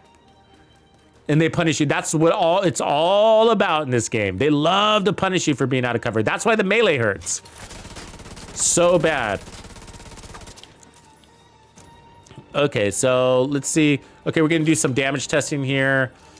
Joseph, let me tell me which build you're looking for, what video you're looking for. Maybe I can drop you a link, but I don't want to scroll up the chat, so drop me another comment there. So let's go 10 meters out. So about there, all right? So most things are gonna be about 10 meters with SMGs. So because you're looking at intimidate. So that's our max range. I mean, look at that. You seen that dancing? Look at that bullet spread.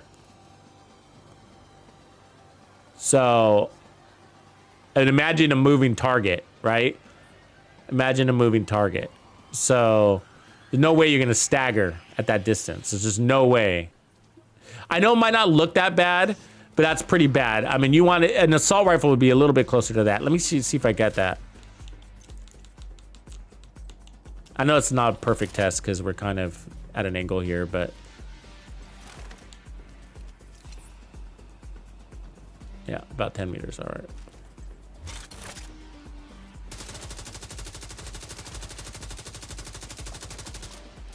You see the difference there? Same talent. So that's why this weapon does better on the head. Also because it's got a stability mod probably on it. You see that? And so the lack of mods doesn't allow me to add a stability mod or roll more into handling and to compensate, or at least give it a good head start, right? So,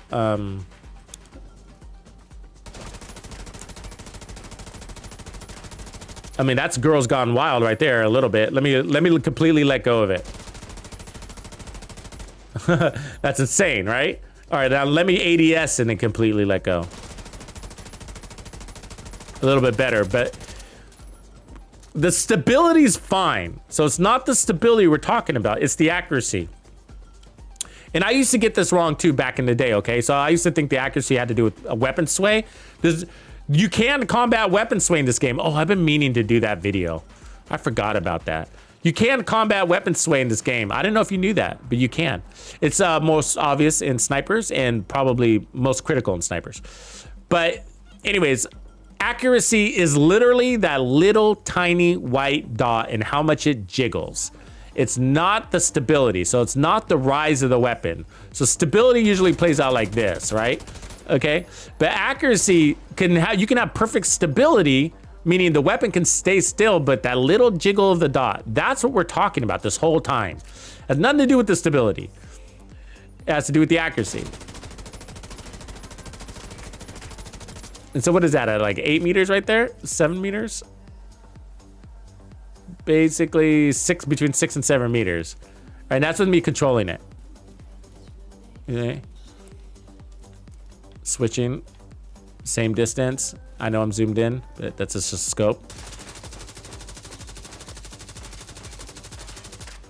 You see the difference? That's the assault rifle. So that's with me controlling it. That's with me controlling it. This is like almost 3 times the size of that. Now, the reason why I'm saying that is because that's our problem. It doesn't look like a very big one, does it? Doesn't look like a very big one, but it's causing micro damage and it's causing my shield to break because it's taking too long to kill him because of all those bullets on the edges, or all the ones that are missing the enemy, in other words. It's not really the bullets on the edges because the enemy's moving. So it's the misses are causing just the slightest amount of time to kill delay, and it just adds up not to my favor. And so I guess what I'm saying is but the best strategy, the most effective tactic would be to compensate by going for center mass. Right? That's an issue on the head, but not on the chest. What's the problem with that is, well, I don't need more accuracy or stability on a target standing right in front of me. So I don't see the point of the talent.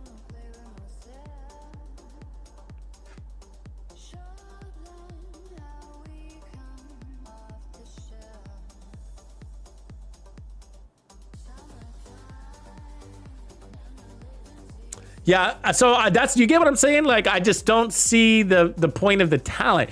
I see the point of stabilize. I love stabilize, the whole idea of it. I just, on an SMG, I mean, on this SMG, and so that's why I was asking. Maybe we can put stabilize on a different SMG, but which one and why?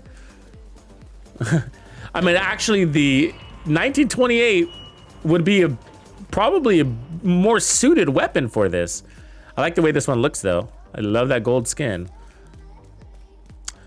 But if we can put stabilize in our recal tree, then I think the 1928 would be better. Why? Because it's slower, and so I can adjust accordingly, and then I still have bullets left in my mag. Oops, I always forget this is backwards every day. You know, I'm never gonna learn. I'm a monkey. I'm a monkey in space. I don't actually know how to fly the rocket. I've been programmed to just sit there. Can we craft a 1928? You can't. Oh, that sucks. Let's do this one. This one's a good one. I could do the Tech 9.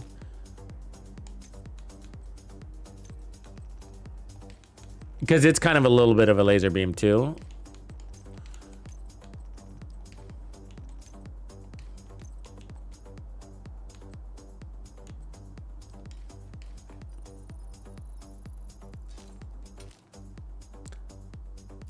There is Lost Soul, but the assault rifle one has been bugged, and so nobody's been able to transfer it. And so it relies on an RNG drop, and I just don't know if that's the case with the SMGs. Nobody's mentioned it about the SMGs, so I think the SMGs might be working.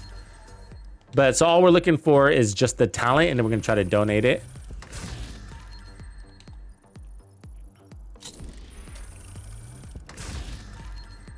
There it is. Okay, so there's a talent. So let's go to recal. So we can get this thing to work.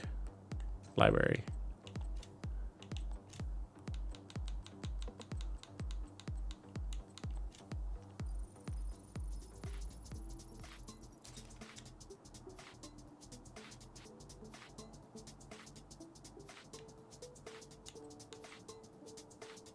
It's there. Okay, let me just see. Now, let's try the M1920. I think it's probably going to be a better weapon with it. See if we can do it.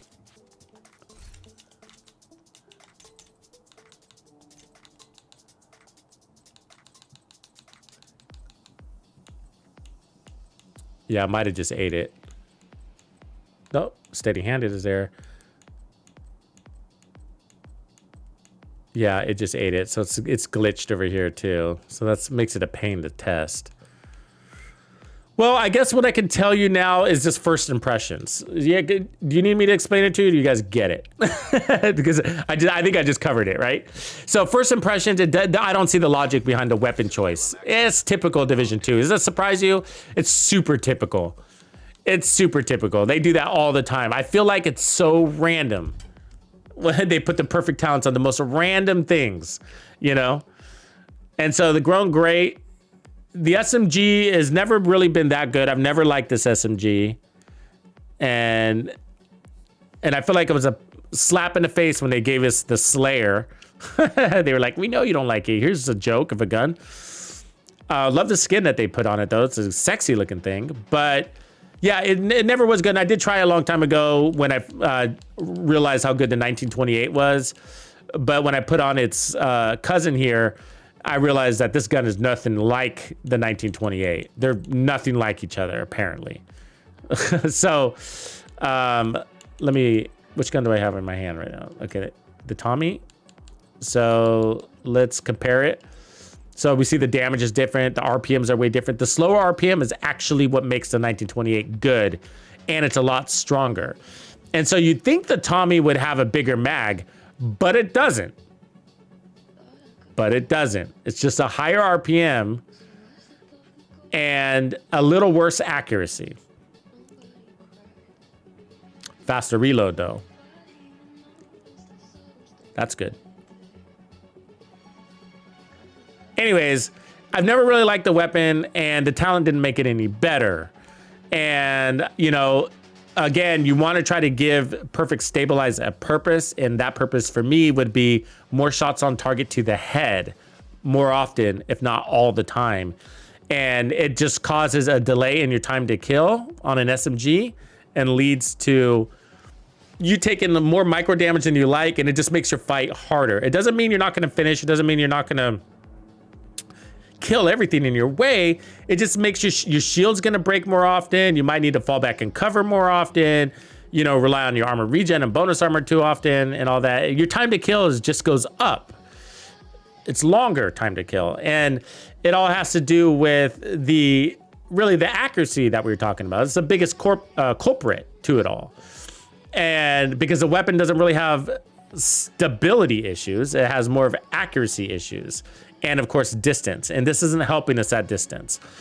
So it's basically, I didn't do a distance test, but in the assault rifle, there's a 1-to-1 distance. So basically, for every 5 meters you shoot, it basically doubles your stability. I guess I think I'm saying that right. So, I guess so. If you're shooting at 5 meters and you're shooting at 10 meters, your stability at 10 meters is twice as bad. So it's just, yeah, too many missed shots basically is what it comes down to. Shooting at that small target at close ranges with an assault rifle that's not a laser beam and doesn't have any mods to compensate. And then you're down 2 damage talents if you're running bonus armor. It's just, yeah, it's just kind of a little bit of a hot mess. But I think the on a different weapon, there's still a chance for the non-perfect talent. And so we're just gonna have to wait until we can get a better drop from RNG or they fix the bug in the next patch. I don't think there's any hurry to get around to putting stabilize on an SMG. Okay? Just because there's a perfect stabilize. Because I think we're okay in the assault rifle department. I think the assault rifle is going to benefit more because you're more likely going to go for more headshots with an assault rifle than an SMG, or the assault rifle is the one that really needs it because you're playing at a longer distance, and SMGs, you're just in their face, you know? So accuracy and stability is not really what you need there. You do need better time to kill. Accuracy and stability is a path to a better time to kill, but this one doesn't seem to be enough oomph in that department to overshadow what just pure damage would do. That allows you to kill fast, center mass. So yeah, it's just not really a good weapon. You're gonna probably struggle with it, and I'm pretty damn good with my SMGs, I gotta say. Good enough. I like SMGs, they're a lot of fun. Closing arguments?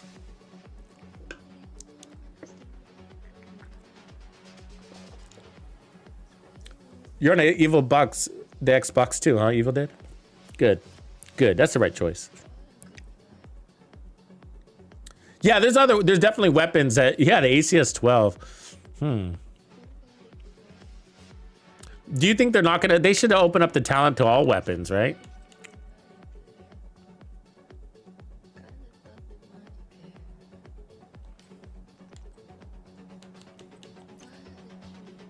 Okay, let me open up a couple of these. We're gonna just have to switch builds because this isn't gonna go anywhere. Hold on a second. But we're still gonna play with the talent because I wanted to run the Born Great with that striker set. Hold on, let me delete this.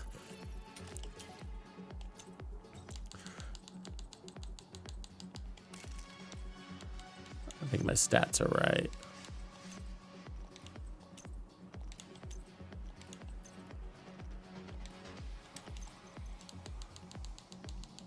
Okay, so we're kind of back to the original build, but with the assault rifle, it's going to play out a lot differently. One, we get a scope. It allows us to see if our shots are on target or not and adjust accordingly. On top of that, we're going to get the 30% headshot damage. We got a reload speed buff here and a stability buff there just to give us an extra edge. 1.7 second reload on perfect stabilize. Everything else is the same, but we get this super strong chest piece that doesn't require bonus armor to maintain. You do have to be in scope, so, you know, it's going to come in spurts. But it's extra damage because we're going to be really, really strong here. I can't remember if I was running a little bit of armor, but we'll just run it like this and then just to get the party started, and then we'll see what happens. Okay, I'm going to skip over that because I'm tired of resetting my map.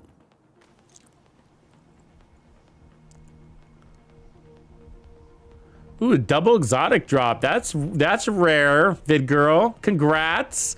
I rarely get that. I've had it happen too. But it's been pretty damn rare.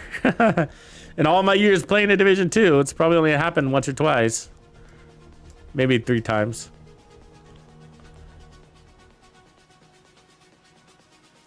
Yeah, I'm running focus, definitely running focus. And we've tried this in the past with like the invisible hand, not with all the same roles, but the scope with focus on an assault rifle playing close quarters.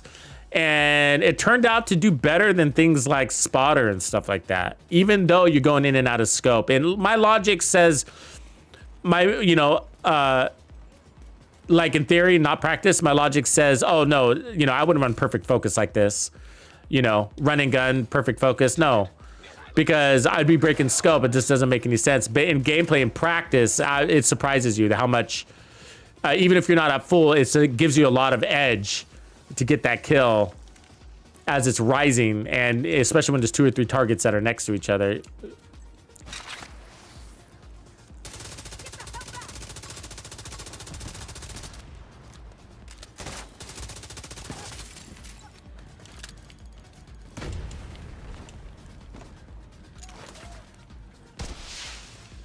Reinforcements en route. I have no shot.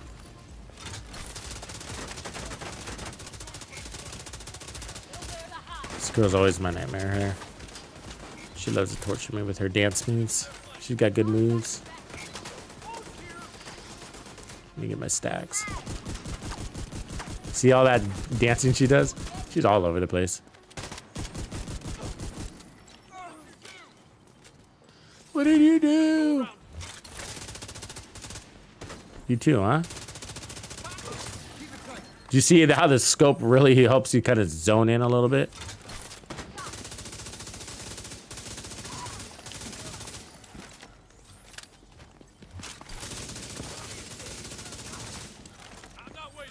Those are non-crits over 1 million. You seen that? Non-crits over 1 million. 1.2. And body shots, not a problem. See what I'm saying? And so, because you would think like, oh, if you're rolling all in the head, but what about the guys you're not shooting in the head? Well, you still got total weapon damage and amp damage and mementos. So there's plenty of damage to go around. You know what I mean? But you hit them in the head and they're gonna drop.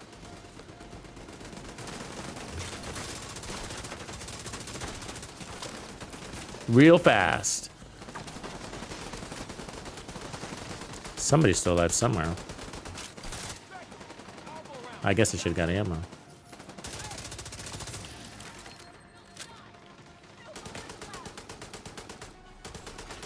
Detecting additional hostile contacts.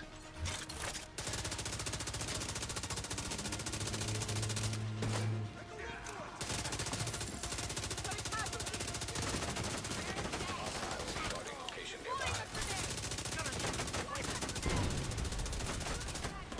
Hold still. Damn you. Vital signs critical.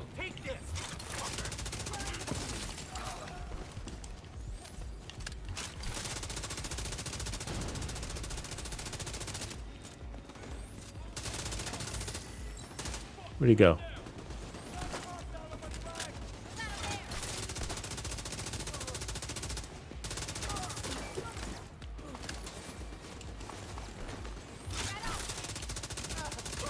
I mean, that stagger's really nice. Big part of it. I mean, it plays way better than that stupid little grown gray weapon. Safer setup. But part of it's the being able to mod it out. This one, you know?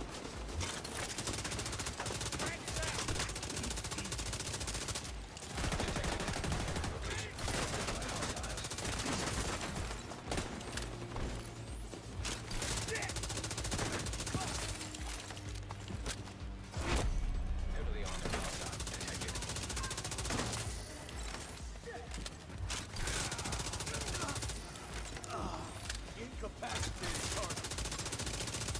Look at that foam. Oh, I guess no foam, huh? All right. 1.5 million right there. So we're not running a crit build, but when it kicks in, it's quite a jump because we still have like 50-something% crit chance, even though we're not running crits. So like if you look at our stats, 45% crit damage on top of 185% headshot damage is a lot. But we're not critting a lot, obviously. But when we do, it's a nice little punch. But yeah, so 1.2 non-crit, very nice. Supply room access unlocked. What up, DJ? Darren Jones. Hostile. Yeah, but you know, I wish the Tommy. I had, you know, I set my expectations, but I wish the Tommy gun worked. I wanted it to work. I was hoping that they had something going, but it's typical dev shit. Like I was saying earlier, they love to mismatch good talents on weird weapons. There's a couple of them that's just like, what were you thinking here? Like, you know, the L86 LMG has perfect steady hands on it.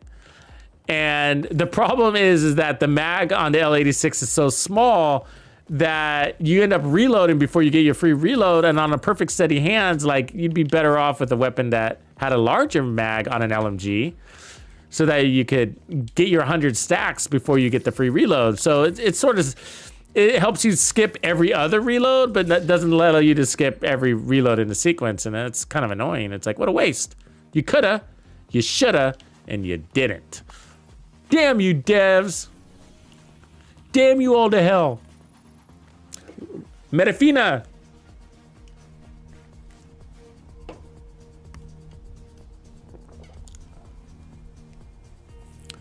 How long had you been out, Evil Dead, of the game? How long you been out the game, bruh?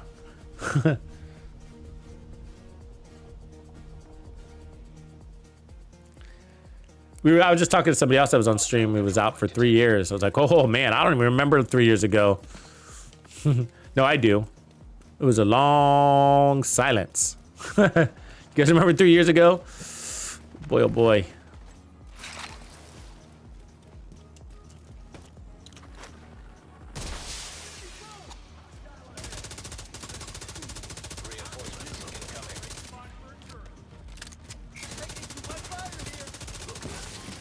Oh, I'm blind. Fuck. That hurts, man. I mean, it hurts in real life. Sorry, everybody who's watching my stream. I just blinded you. I swear the Division is probably gonna get lawsuits for, like, visibility issues, right? Oh, my shield is broke. Fuck. Oof. Somebody behind me. Oh, there you are. Get out of here. You don't deploy flags. Oh, did she say frag?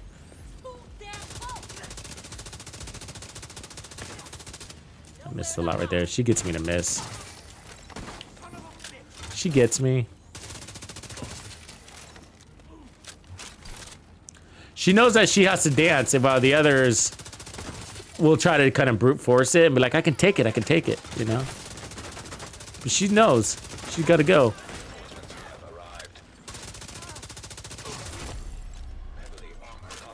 I'm really enjoying this build, though. I've been wanting to share it with you. I created it a couple days ago. Ooh, that fucking hurt. Ah! Damn, I suck at elevation shots.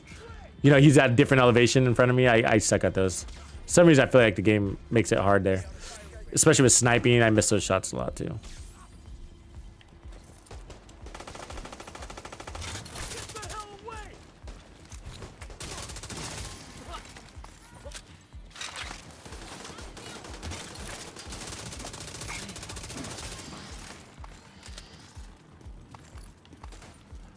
But yeah, so this one just kind of like, it just, you know, we're following the same logic we were thinking, I was thinking about doing with the SMG. So it's just like, hey, I got this 75% stability. What am I going to do with it? You know, we'll go for more headshots. And this one just works, where the other one doesn't. You know, the SMG one just, the nuances between the weapon type, basically. And also the fact that I can start putting out damage at range is helping too, right? I mean, it's beautiful. It's beautiful. I gotta say, I love this build. And technically, you don't have to use this assault rifle. You could probably do this on any assault rifle, really. But I like my configuration, and I do recommend you try it. But if you don't like the assault rifle, you don't have to, you know, I just think you are getting an extra 15%, but the timer helps in between engagements, but, you know, you'll do fine if you just want to go with a different assault rifle. I would recommend something not too fast, and so that's why I'm actually still waiting for other weapons for this build. Like, I think the invisible hand AUG concept, you know, with this talent would be really good. Also, the honey badger, I believe, would be really good with this setup. And same talent, just a non-perfect one. So I'm really excited to get the talent on those weapons. But I'm not willing to go and farm. The odds of RNG producing it are slim to none. Damn you, right phone.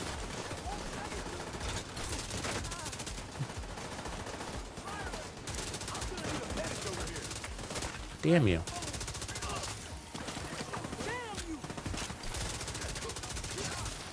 Oh, feels good. It feels good to be landing those headshots at a higher percentage. No, it's not 100%, right? It's not. But it's higher than what you normally do. And if you're a PC player, it'd probably turn you into a headshot god. Honestly, like if you're a PC player, this is the only build you should have. Oh, Tux talking in absolutes. Woo. I did it. I did it.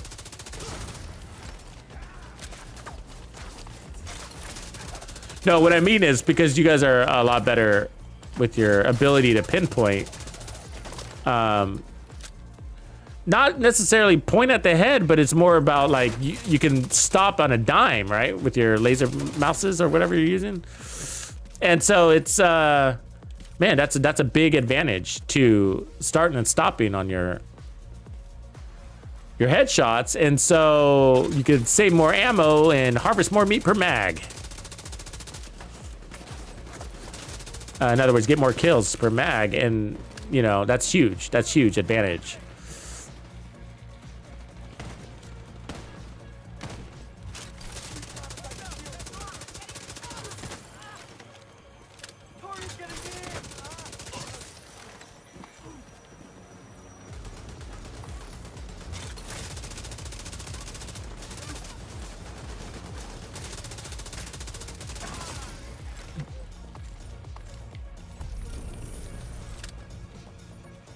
Yeah, the Carbine 7 would be good. Yeah, I would. So if you're gonna try this with a different assault rifle, really, like, I definitely recommend do not go for the fastest assault rifle. You know, I think it would be doing a disservice to you. I just think that you'd be missing more shots. You know, it's not about missing more shots, but it's, well, it is. But what I mean is that you'd be missing more bullets would be going out in those moments of misses because of the RPM increase. And so you'd be throwing in more reloads. And so I think you'd be looking at like 750 or below RPM, 850 or below, basically. Actually, 850 or below is a good place. So around this gun, this is probably 895 or something like that. Around this gun, yeah. So 863 or below. And I actually think the slower the better. So I do think, like, actually, didn't we have the Kingbreaker set up for this? Ooh, let's do that. I've been meaning to test that. I think we did. So I actually think the slower the better. So I do think the Kingbreaker could outperform this. Oh no, we didn't have the talent, so we couldn't, right? What am I talking about? Yeah, I don't think I have the Kingbreaker with this. I pulled it out, but we couldn't transfer the talent, so never mind. I know, Lasso, I know. Detected. Nearby location. Guarded by hostiles. The daily mission rewards, they should come in. Which one did you do? They're pretty immediate. The daily project, is that what you mean? Oh, the daily mission is what you said. What is the daily mission? Stranded, you the season pass one? Is that the one, the stranded tanker one? Yeah. You should get it right away. It's just an XP though. You saw that. And so maybe you didn't see the extra XP. It would have came, I think, my guess is it just, I never do this, sorry, but my guess is that they would just throw it right into that XP thing. You know, the XP summary bar.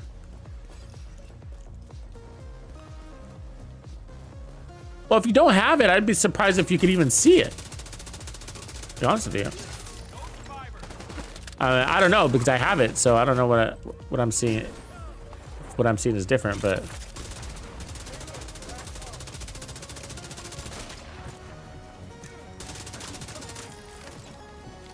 try not to get hit by that grenadier in the background. Come on, please step over the metal grate.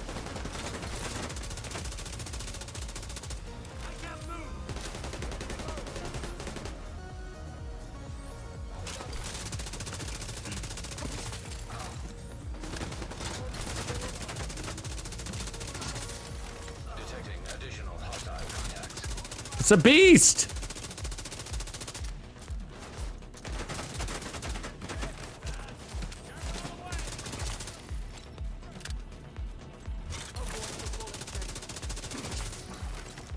Million on that guy.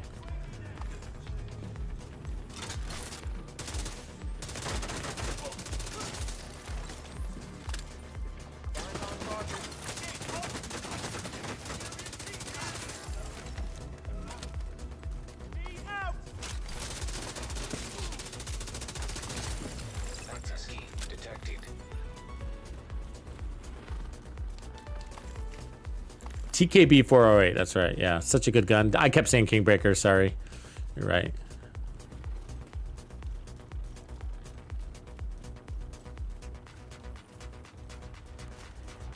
Yeah, most of your rewards when you do a season, though, should pop up, or any event, should pop up right away. Shouldn't be a delay on them. But there have been known to be bugs in this game from time to time.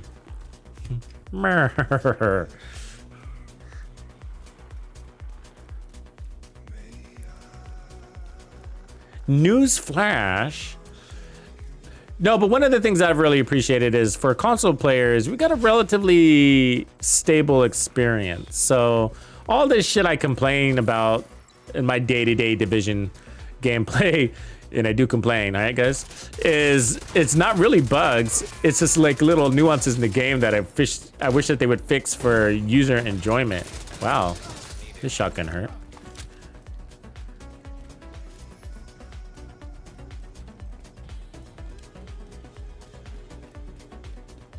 I like this fedora I'm wearing. It's the Watcher fedora. It looks actually really nice, like something I want in the real life. It looks like it's, you know, really quality.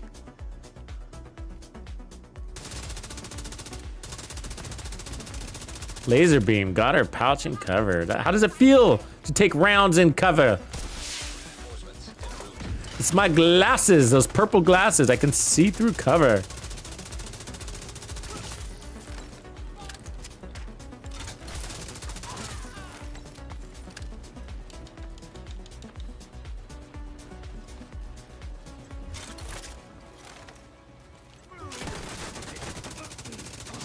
Oh, sorry, I just like that. It's got a level of satisfaction to it similar to my sniper builds. It's the stagger. Watching that stagger. Remember we talk about the reward systems in the game, and I'm not talking about gear or XP. I'm talking about the gameplay rewards, like when you snipe somebody, you hear the crush of the skull. That's why you do it. That's the dopamine kick. That's the magic in video games, right? That gets you addicted. It's that little element in design that they do, you know?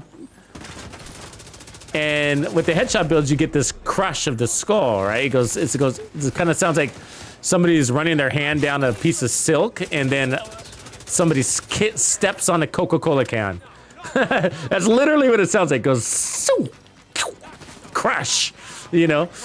Listen closely. You know what I'm talking about. You've been playing this game for years. Let me get one. You hear it? Crash, crash, and that's that addiction thing. But with this build, what you're also getting is a stagger, which is another level of reward. It is showing you that your damage, you're being rewarded for your damage, and that stagger is almost as good, not just as, but almost as good as the headshot. Oh, damn him! I can't break it. You guys ever been in that situation? So when your shield breaks while you're riot foamed, you are not able to do anything such as break the riot foam because you're dizzy from the shield. And so you're dead.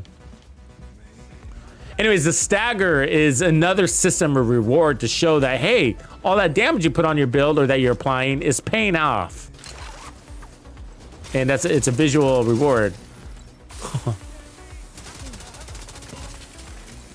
And so the staggering adds an element of, hey, this build has got some extra level of enjoyment, not just because it's killing fast, but oh no, I'm dizzy again. Don't, fucker. Let's go over here. He ruined my high.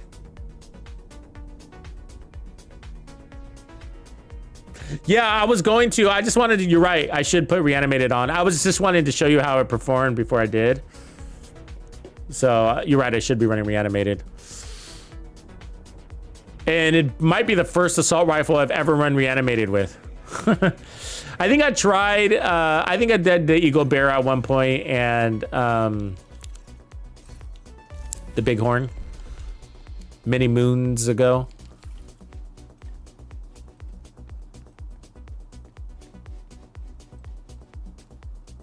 Those glasses are cool though, huh? I've been wearing them a lot. I'm not really into glasses in this game, but I like those purple ones. They're like a HUD. Put back on my Halloween outfit though. And then what was I gonna change? Oh, I need to reset the map too.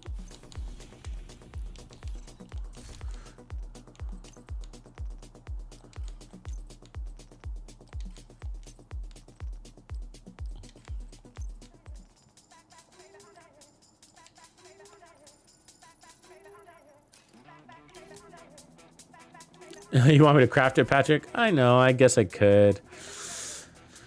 But see, can you craft TKBs? Can you craft TKBs? Are they on a craft list? I don't remember. Okay, we can do that before we get out there. Might as well, we're here. The fedora came from the apparel event that had all the scary stuff. You know, like Babyface and Backbone. That one, it was just maybe 2 seasons ago. And it was the Watcher. His name was the Watcher. So he had the googly eyes, and he's wearing kind of like a black zoot suit.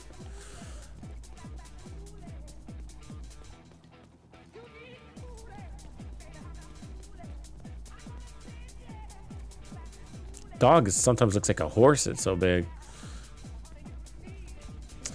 All right, craft. No. See, I told you, I'm like a fucking monkey in a rocket. I just keep going to the wrong bench, and every time I do it wrong, I was like, I think it's the one on the left. Nope, it's the one on the right.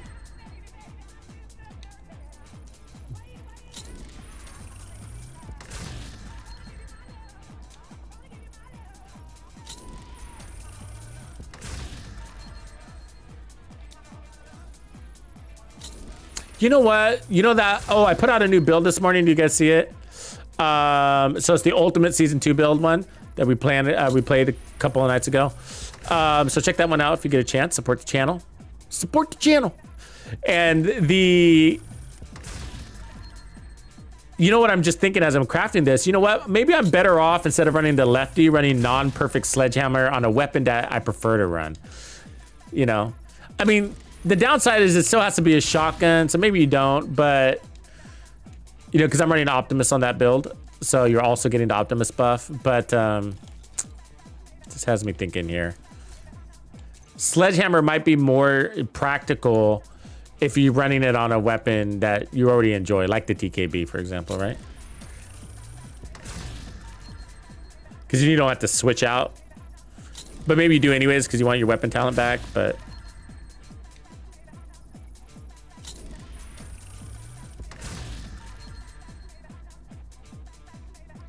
Yeah, good point, Big B. And might as well, we only have a few days left in this event, right? 4 days?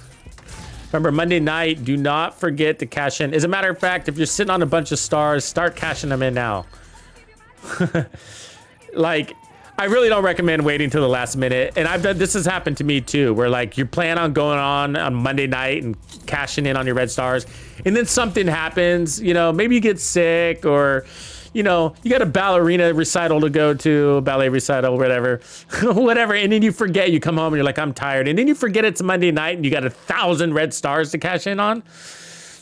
And you wake up the next day and you're like, or no, what happens is you're in bed and you're closing your eyes and you wake up and you're like, holy shit, I got 1,000 red stars. Well, look at my watch. Ah, it's 1 in the morning. I missed it.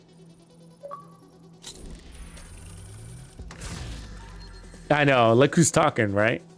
Well, my stupid little red stars are gonna get eaten up in just a couple of exotic caches that I don't really need.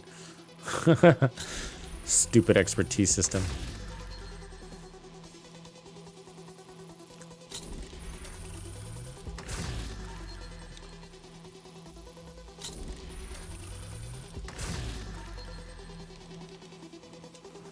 I mean, I would see, the thing is, like, this is RNG. This is the shit, right? The challenge. So like, I could use a couple of good new versions of the newest named items that we got, but just, I mean, There's a lot of named items out there. What is there, 66? And the weapons only? 66 weapons only? Not counting this season. So, wow, right? And so what are your odds of getting that Born Great? You know, not very good. 1 in 66 refreshed every time you open up a cache.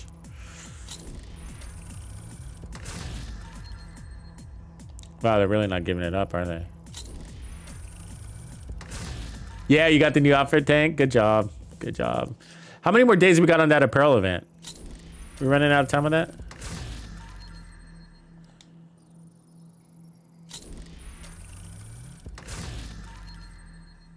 Oh, they're really putting one on me. A week? Oh, that's good. Yeah, you got a little bit of time there. It sucks to miss out on apparel events, I think. Let me just make sure I don't have this thing. On accident. There's a Kingbreaker. We do have it. Never mind. Just did all that for fucking nothing. Yes, I love wasting resources. That's why I play. Okay, let me put that on. Put you there. And then I'm going to still carry the Born Great so I can toggle back and forth. So stabilize. Not a bad one either. Not God rolled, but so non-perfect version. And then we want basically the same setup. So we got the 8x. We're going to put reload speed. And then stability here. And Chod. Unless you guys want me to run around like a big fucking ladybug. Here's the new skin. No, the new skin is the Boo. That's one of them. There was another one we got. And it wasn't the Boogeyman. Where'd it go? Because I already had the Boogeyman. Did I buy the Boogeyman twice? No, there was another one. Neon Skulls, that's it. That one's sick. You can't see the detail here though, but I like that one. On a different gun, you know? So I think we'll go with the Boo. It's my Boo. All right. Come on, guys. Get in your festive mood. It's all good, Patrick. It was my... I had a feeling it was in there. Because I was like... I said it earlier. I was like, oh, I thought I had one. Well, wait, maybe I didn't. Maybe I pulled over the TK thinking I'd re-roll it and I wasn't able to. And yeah, no, I must have crafted one. It's okay. What else am I going to do with my resources? You know? Honestly, it's just... Oh, yeah. This is going to be a beast. I could tell right away.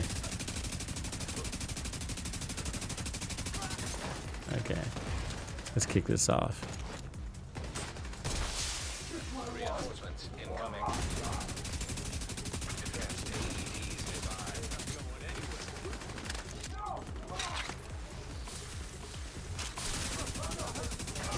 Oh, shit.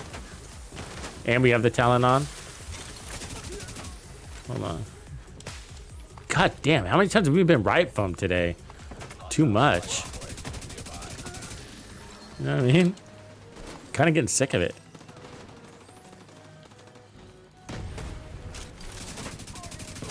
Holy shit. I mean, obviously we got 2x damage right now, so, but you can kind of still feel it a little bit. The difference in the way the weapon's handling and its power. It's just raw power, you know? Yeah. There's a 1.8 right there. But that's the game mode. A lot of that's the game mode. God damn you. God damn you. Agent out of action. Ugh. He's so far away. 80 meters.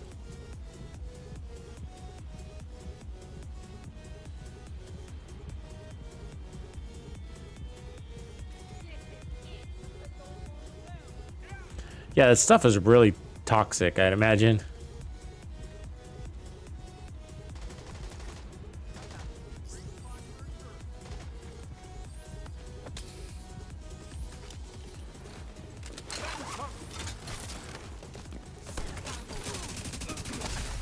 Peace. Deuces, bruh. Deuces.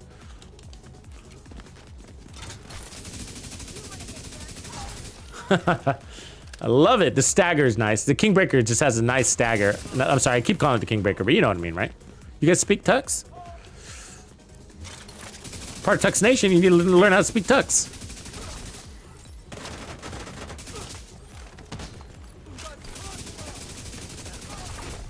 Heavily armored hostile.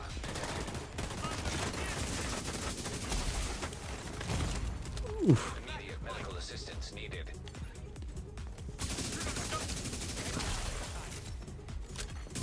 Hostiles recording location nearby.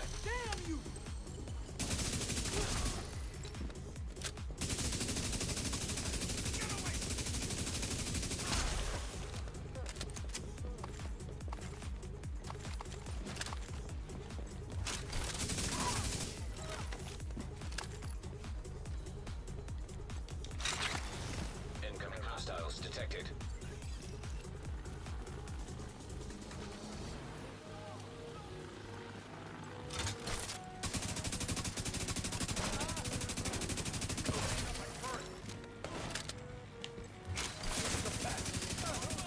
Yeah, the Grown Great was sadly a letdown. Yeah. But isn't that typical Division? We were laughing about that because it's typical Division. It's the mismatched talents of weapons just and gear. I mean, you know, intimidate on a golden chest and perfect this on something that doesn't make sense. You know what I mean? Like, it's just typical.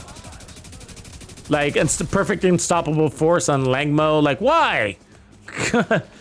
So that I can only use it for legendary? The hardest content to chain kill with allies? Like, why would you do that? You know? It's like, because of the explosive resistance, you know what I mean? So like the only enemies you get payback on that is freaking Tusk. And so it's just, yeah, I don't know. They always do that. And it's so, I mean, why do you think they do that? Why? They know they're doing it. And it's so it doesn't become the meta is my best guess. So it doesn't become the only thing that everybody runs. You know? So because it would be overpowered, in other words, if they put it like on a Sokolov or Fenris or Grupo or something.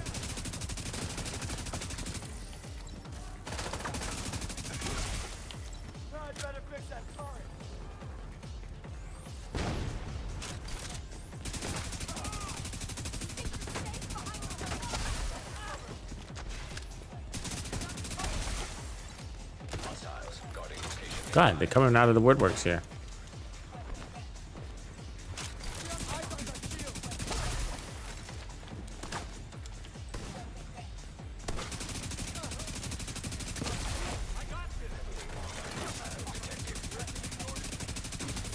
He's gonna come back to haunt me, isn't he?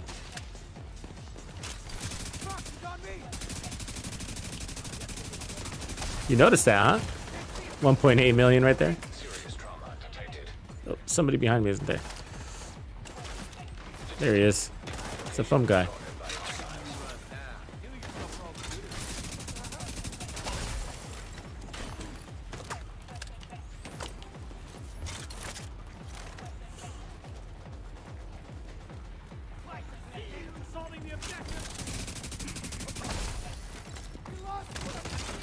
Yeah. I mean, I'll have to try this more without the game mode on too, but it feels pretty good. TKB. So that's what we're doing now is we're testing the TKB with it.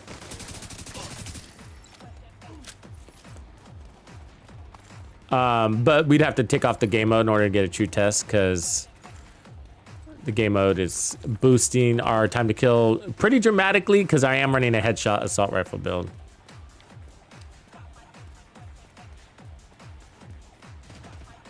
Yeah, we just turned on reanimated. We were running for, I don't know, 2 hours and 10 minutes without reanimated. So, and we were doing it with a weaker gun. Hostiles guarding location nearby. But yeah.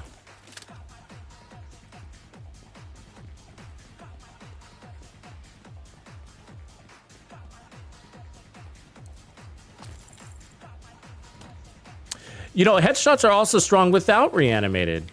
Something to think about.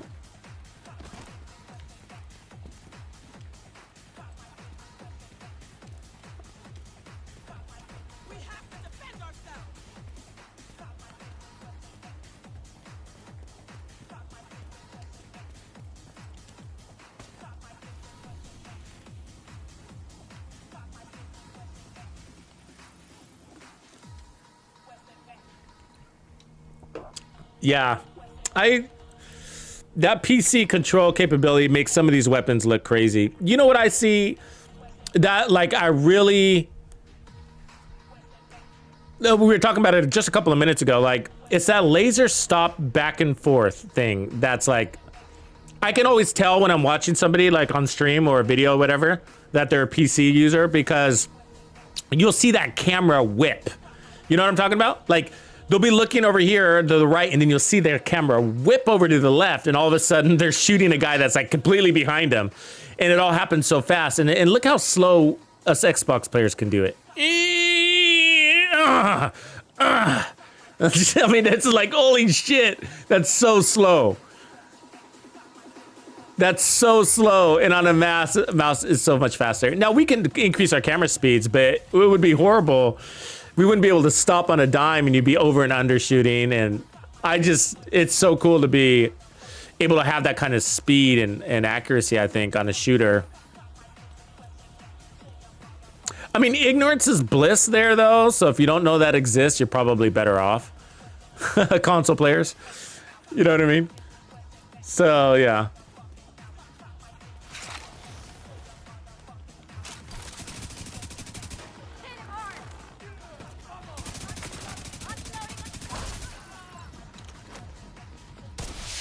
So, because with NPC, everybody's on par with each other for the most part, right? They all can whip their cameras like that. I mean, assuming they set up the same way, but... And then, of course, console players are, so... But what differs is, like, where I see it, like, play a role in the difference in performance is really in, like, raids. That's where I notice it more, where like some of these shots are kind of a little bit more critical, or speed runs, of course. So like legendary speed runs and stuff like that.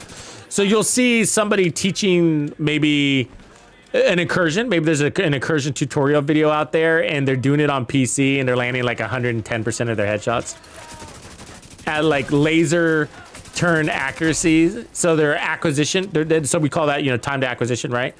Is extremely fast, and that is such an advantage. And so they'll make it so it can come off a little bit easier than it really is, you know? Because if you can acquire your target faster, that means you can stagger them faster, that means you can kill them faster. And that's why maybe they don't need as much armor, or armor on kill, or armor regen, or something like that, because they're taking less micro damage or damage. And so that is the difference between the platforms, and that's really where it plays out, right? And how it impacts you if you're a console player is when you're watching a tutorial and somebody's on PC and they make it look easier than what you have. But against other console players, it's the same. You have the same experience, so you're okay. So you just have to put things into a little perspective there. And watching tutorials, say, okay, so he can do it probably a little bit faster than I can. That might add to his survivability. And so you just have to adjust for it. It is what it is. Nothing you can do about it, right?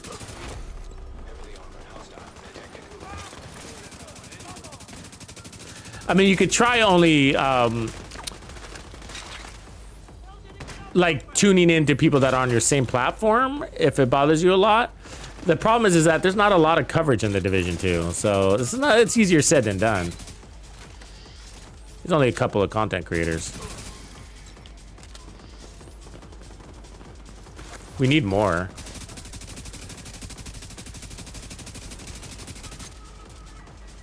More perspectives and more entertainment, mostly.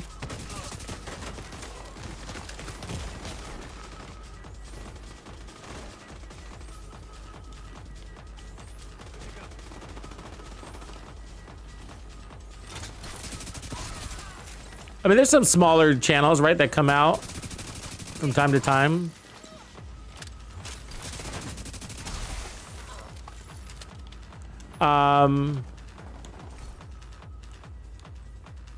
There was one guy I caught the other day. God, I can't remember his name. You know, I think he does a surprisingly good job, and he wasn't really taking a fresh approach, but I just like, and so that's kind of the problem that I have with some of the newer channels is just like, oh, it's just, you know, some guy sharing his build and it seems kind of random, you know what I mean? But to them, it's new because they're a new channel and probably new to the game also. And so it's new and fresh to them, but for somebody that's been around for a while, it's just like, oh, we've seen all of this. And I'm not saying it can't be seen again, but for me, that's been around for a long time, it's not what I'm looking for content. I'm looking for people's thoughts. Does that make sense? Like, the builds are a bonus. So share a build, great. You know, whatever the build is doesn't really matter. But it's your thoughts around the build that I'm really wanting to hear. Not facts. We all know the facts. You know what I mean? The strongest backpack in the game, facts. Strongest SMG in the game, facts. We know that. I mean, you know, we just don't talk about it because who cares? You know, I mean, if you're after that, there you go. There's a list. Download it. You know, but it's just like, but I want to hear people's thoughts on why they chose this gun besides just its damage. I mean, is it because does it stagger for you? How's the handling? Is that reload really up your gameplay? Maybe it does, and that's amazing. And I want to hear it, and that might open my mind about using it. But just damage? I mean, I can see the damage. You know what I mean? Like, I just write it down on a piece of paper, slip me a note.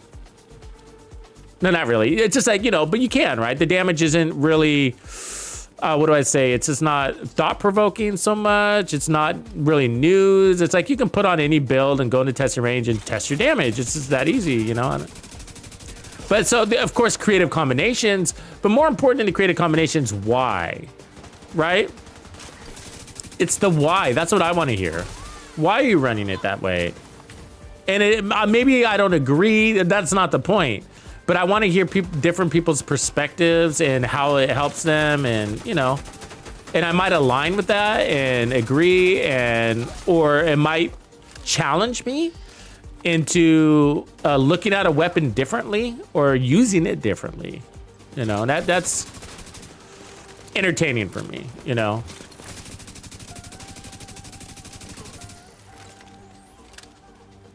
But there was this guy, yeah, so there's this one guy, and he wasn't doing anything innovative, but just, he was breaking down his build, and I'm sorry, I can't remember his name. I'm really bad at that.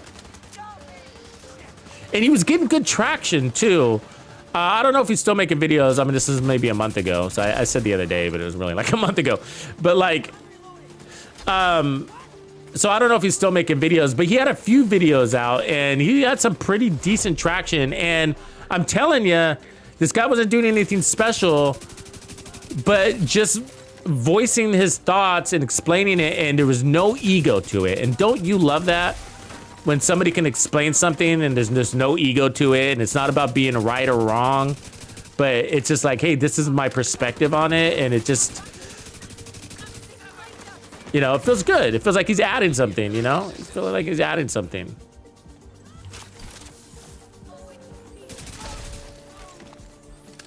Instead of just regurgitating the same facts that have been there since day one. You know? And so I just like, and so I kind of like that. And I feel like we need some more creative content there, you know?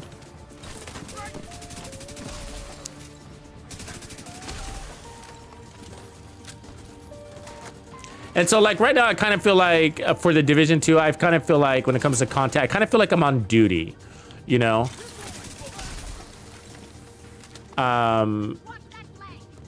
Because we get this new gear, and, you know, it's got to be kind of put in a place. Where does it live, you know, in our environment, in our stash, in our... especially since Sasha is an issue. It's actually probably more important than it is. But you know what I mean? But I feel like, you know, somebody's got to get out there and get their hands dirty with this, an SMG that nobody's talking about, right? It's just like, so that's what I mean. Like, I feel like I'm on duty. And so, because everybody's just like, Ouroboros, Ouroboros, Ouroboros, Ouroboros. I have the Ouroboros. How often do you see me run it? Not very often, right? Right there, God rolled, ready to go. Look, I can tell you how often I run it. It's only on proficiency rank 3. So not very often, if you think about that, right? From a proficiency rank.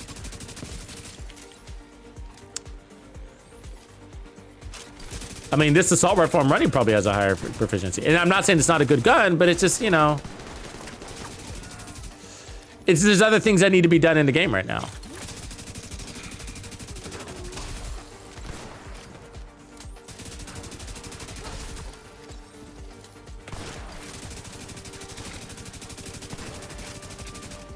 And it's the good, the bad, and the ugly. And I like that perspective too, you know what I mean? I'm gonna tell you what's good about the gun. And don't get mad if there's something that I think is good about a gun that's trash. You know what I mean? Because I'm gonna tell you the bad and the ugly also. Just hold your horses, but you don't have to get violent. You know what I mean? Just like, I'll tell you the bad too, if that's what you came here for. You know, if you came for the bad. But I like to give the good, the bad, and the ugly, if there is such a thing. And not everything has a thing, but I try to find it.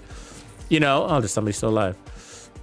And so some people don't, some of these weapons is like, I'm looking for the bad, and I'm gonna point it out, and some people don't like that, right? So I pointed out the bad of the Ouroboros, and there's some people that were genuinely offended by it. Isn't that funny?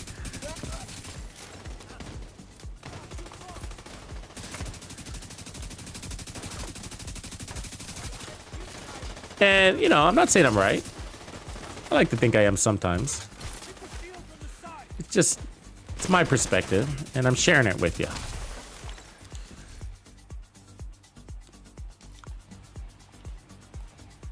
What is going on with my control point?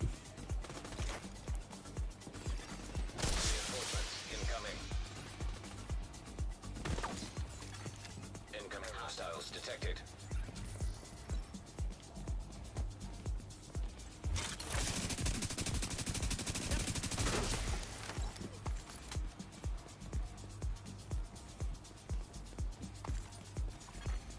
Hostiles guarding location nearby. Yeah, so anyways, and so we're getting to the tail end of that, but I'm still not done. Now I gotta like, oh, and I'm talking about the weapon reviews. So every season we got that, and it's just like, and the problem is like nobody's really talking about anything but the incursion and the Ouroboros. So, but I would like to hear some more perspectives on some of this other stuff. I mean, has somebody out there found a good way to use the grown great? Maybe that's not too outside the box. You know, maybe, you know, maybe, but, and that's why we need more people testing more things from a community leader perspective. How do you like this?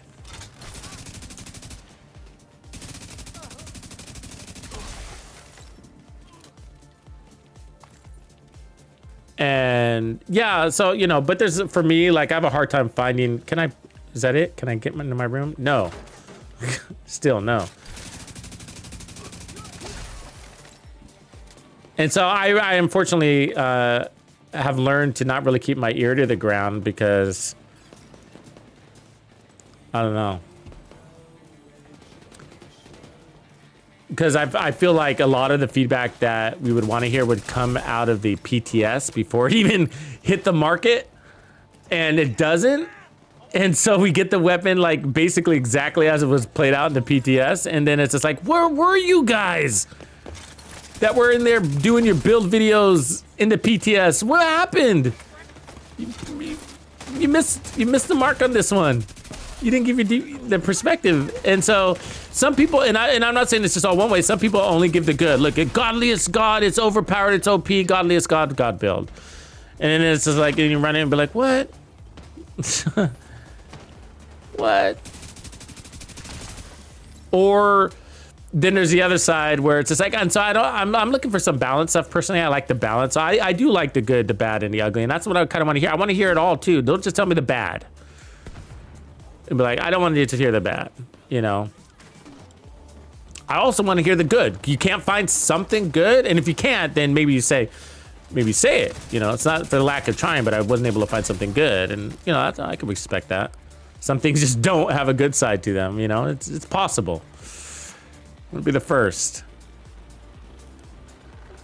But so that's what I feel like that I come across, you know, is, or what I have for over the years is, you have the people that only give you the bad, and then you have the people that make everything sound like it's the strongest weapon in the entire game ever. And, you know, I get excited as much as the next guy does, but the problem is that it's only the good is my point, you know. I get that it's, you know, they're trying to pump up the video or whatever. So, but my point is, it's like, but it's okay to say that, you know, it's not the best weapon in the game. That's okay. I think the community is okay with that. You know, hey, this isn't going to be the meta, but it's a lot of fun, and this is why I think so. That's okay. There's so many people out there that's what they're looking for, is more fun. You know, not everybody's looking for the meta. And if they are, they already have it. They're sitting on it. They don't even know it. No, they know it. You know, 1.6 non-crits just stacked up there. Of course, the game mode's helping out. But I think without the game mode, we were on a weaker gun. We were hitting 1.3. So it's not helping out that much. And I think it's because they're dying too early. So we're not getting full stacks. You know what I mean? They're dying on partial stacks.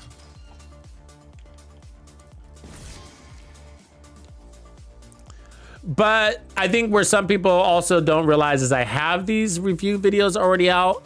And so I'm not going to give the good, the bad, and the ugly on the same gear piece in every video that I use it on, right? We've been there, done that. You know what I mean? So I already gave the good, the bad, and the ugly. So now I'm running the collector's chests on a different build, and we're not going to talk about the good, the bad, and the ugly. I'm just going to tell you why I'm running it and why it works. You know what I mean? If you want to know the good, the bad, and the ugly, go watch the review video I had on it. But I'm not going to do a new review on every gear piece I put on a build, every build. That's ridiculous. And just because it's not perfect doesn't mean I'll never use it either. And that's not a contradiction, you know? So when I review a piece and I say, you know, it's maybe on the lower of the totem, doesn't mean I'm never going to use it. You know, I think the ACS is pretty not powerful, but I use it to stack, or to use its special talent, or to activate optimistic. That's the one. And so, yeah, I do think the weapon is trash. But it doesn't mean I'm not going to use it. I use it all the time. I use it to support the team, and that's basically only when I use it. I'm going to go down here. Yeah. It's the only time I use it. Like, I'm not going to use I'm not going to use that talent with a Thunder Strike or whatever. I'm not going to use that in solo gameplay. It's just the time it takes to switch weapons, to throw a grenade, make sure it activates, and then switch back to your weapon. They would have all been dead. just pointing and shooting. You know what I mean? So that's why it's not a good weapon to me, because it doesn't. A good weapon usually touches all the perfect weapon touches all 3 points. It can solo, it can group, and it can crowd control. Like, if it could do all 3 of those things, it's an amazing weapon, and there are weapons that can do that. One of them is the Regulus, right? It can solo, it can group, and it can crowd control through its explosions. And the Iron Lung can do it too. The Iron Lung is a good weapon.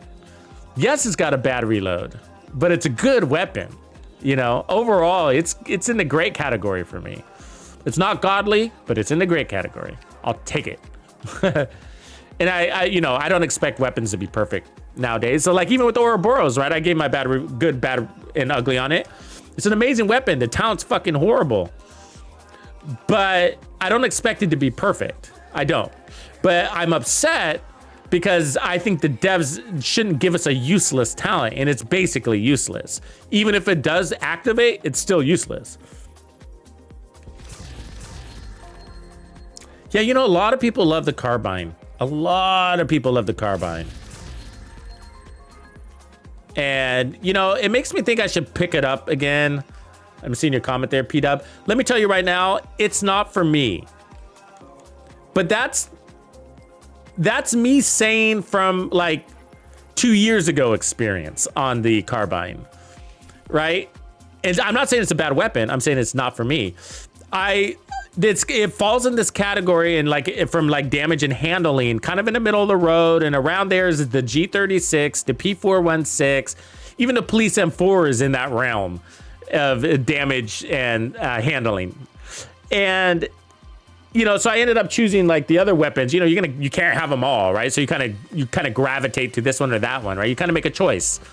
And so I ended up choosing like, well, if I'm going to be running in the middle of the world down there, I'm going to end up going with the P416. And so I chose that one. But that choice was made a long time ago. And there were a lot of things that as I've evolved in this game, I ended up loving things that I didn't used to love. Like the AKs and the TKs. Like I used to hate these types of weapons back in the day. And now I love them.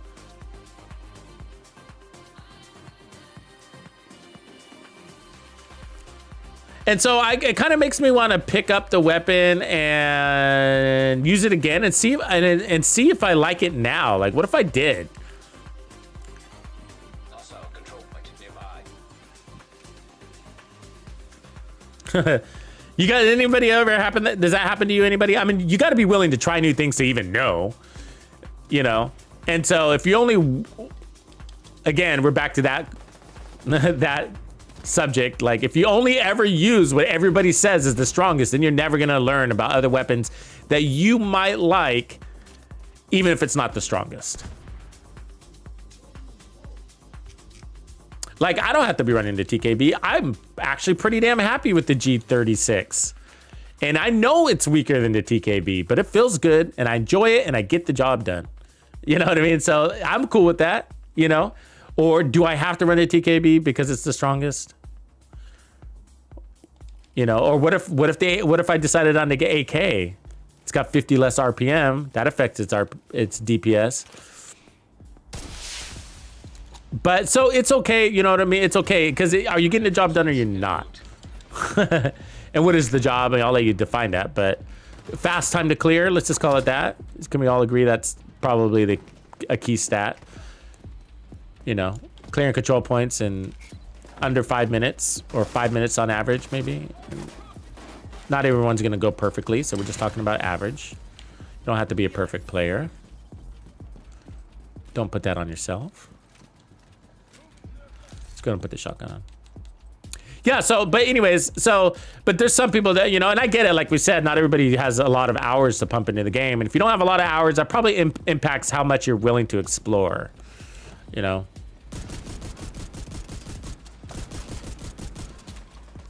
But if you have a lot of hours and you don't explore, I do wonder what keeps you interested in the game. And I don't know, because, I mean, that probably means you're reliant on devs to provide you your content. But if you're willing to explore, you got more content than you can chew on, right? Because you realize that builds are the content, new builds are the content, and experimenting with them and finding new limits or new balance or new combinations. Or like one that I realized was good and it came from a live stream. Here's an example. So I ran the 1928, got a lot of experience. I usually run it with strained, or, you know, I can't remember, strained, I think. Because it's kind of got a lower rate of fire, and so you can hold that strained. And somebody on the stream said, hey, try it with outside, because we were talking about the logic of it. I was like, the one unique thing about this weapon that's sort of a secret, the 1928, I was like, it shoots straight, like really straight. And you're only gonna know that if you use it. And that's actually why I like it. It's not that it's the highest base weapon damage in the game for SMGs, but it's that it shoots so straight, I could actually shoot beyond its what do you call it, optimal range and land those shots on the head. You know, and it feels great. And then somebody was like, oh, you know what? You should try Optimus. Maybe that would be a good fit. And I was like, you know what? Maybe I should. And this is the ironic thing. That might not sound too ironic to you, but the ironic thing about it is I hate Optimus. Not Optimus, I'm sorry. No, I'm saying the wrong thing. Outsider. That's what happens when you retreat. God damn it, he's so fast. He's faster than I can run.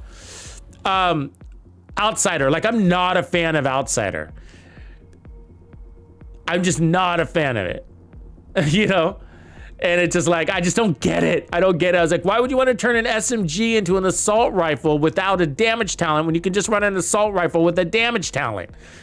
You know, that also plays at SMG ranges, you know? And some of them are even faster than the SMGs. And so, you know, so that logic hurts my brain, you know? So that's why I've never been a fan. But I put it on the 1928, and the combination of the weapon and that talent that I do not like, and for many of you probably don't like both of those because you look for fast SMGs and that's a slow SMG, you know? And so, but you put them together and, you know, it becomes a super weapon because I can now reach farther and more accurately. And so it ends up being like, wow, this is really cool. There is an advantage to having a farther reach on an SMG that's on target, right? Because you can take a lot of their damage or even kill them before you even get to them. And an SMG's biggest weakness is its range. Anyways, so that's just an example of, you know, going outside of your comfort zone, and you formulate your opinion on things, and then you try something different. You could be surprised.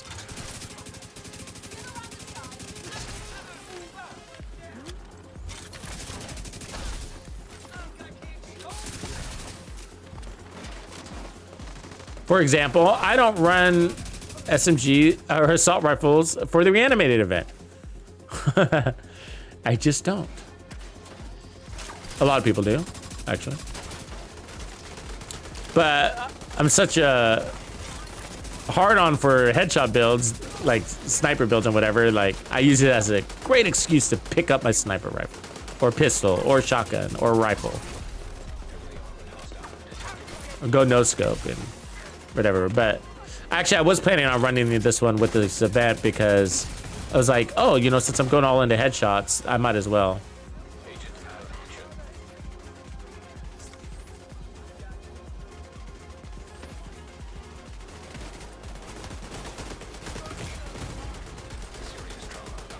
I actually do hate Optimus, to be honest with you, because it's so vanilla.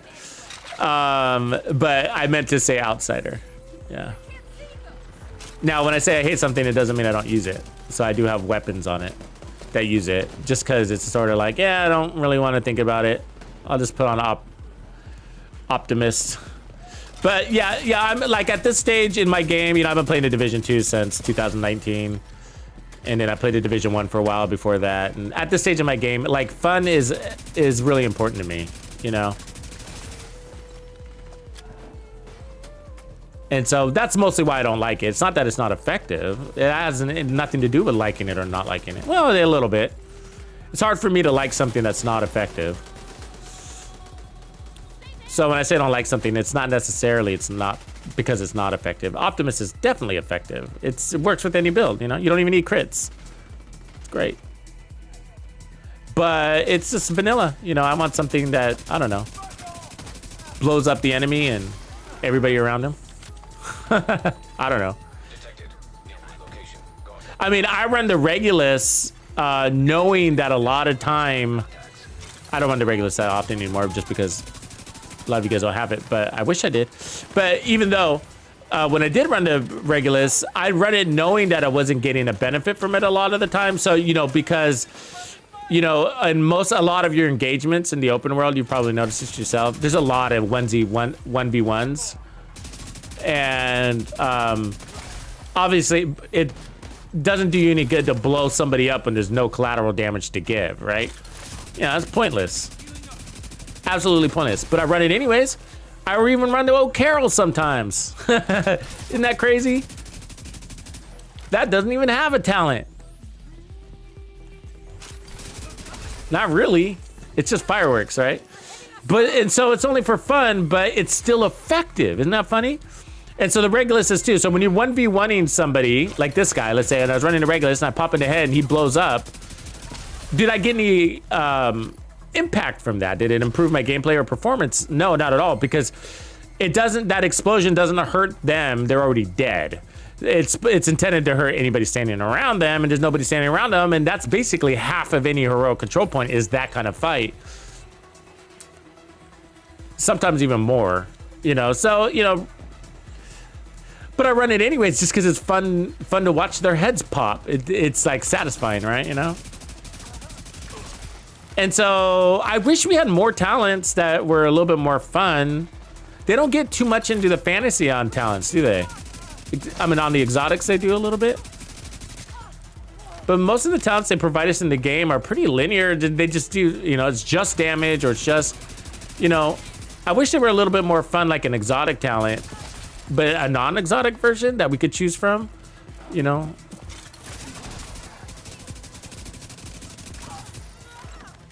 Yeah, so like, for example, here's another example. Like, I like measured on some weapons, not all of them. But I like it knowing that it's not as strong as maybe like Killer or Strained or Optimus or whatever. But I like the added RPMs and the fact that most of my enemies die in the first half of the mag anyways. So I'm not even using the back half of the mag, which is technically the power side. So I'm literally just using it as if I was running 3-piece striker. It's a 3-piece striker for me. You know what I mean? It's just the RPMs, And that's because I sometimes, not always, but sometimes think fast is fun, It is more fun to me just to have that little thing going on. And I know it's not the strongest talent in the game, but I don't really care because they're all dying under a second anyways. And, what's the difference between 1 second and 0.59?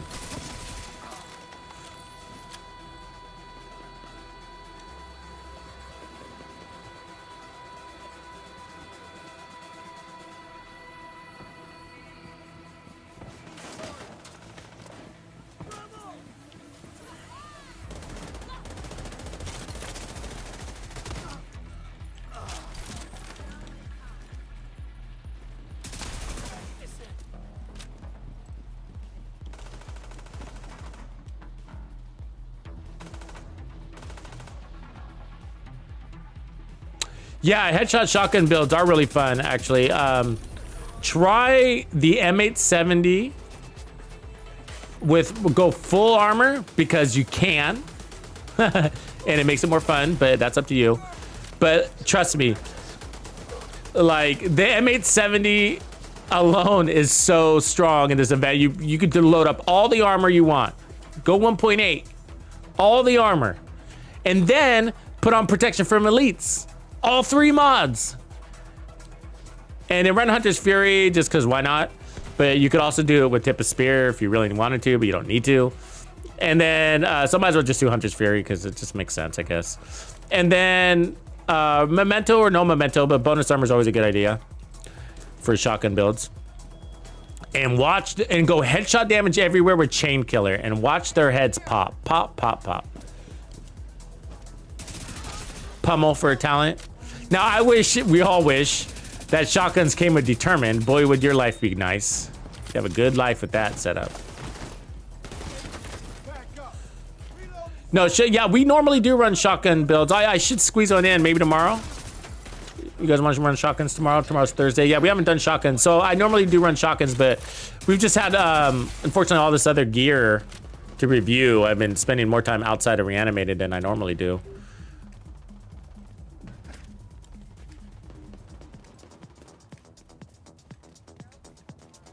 Yeah, you only need 10 million damage, but if you like the feel of the, I sometimes wonder when people select their weapons, it's because they're minimalists on their stash. You guys ever think? Is that you? Anybody?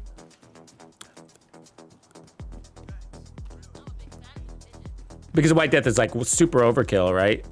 You only need 10 million. And so, but maybe it's your favorite weapon in the game. Maybe you like the way it feels. You know what I mean? So I get that. I get that. The handling of it. I like the way it feels.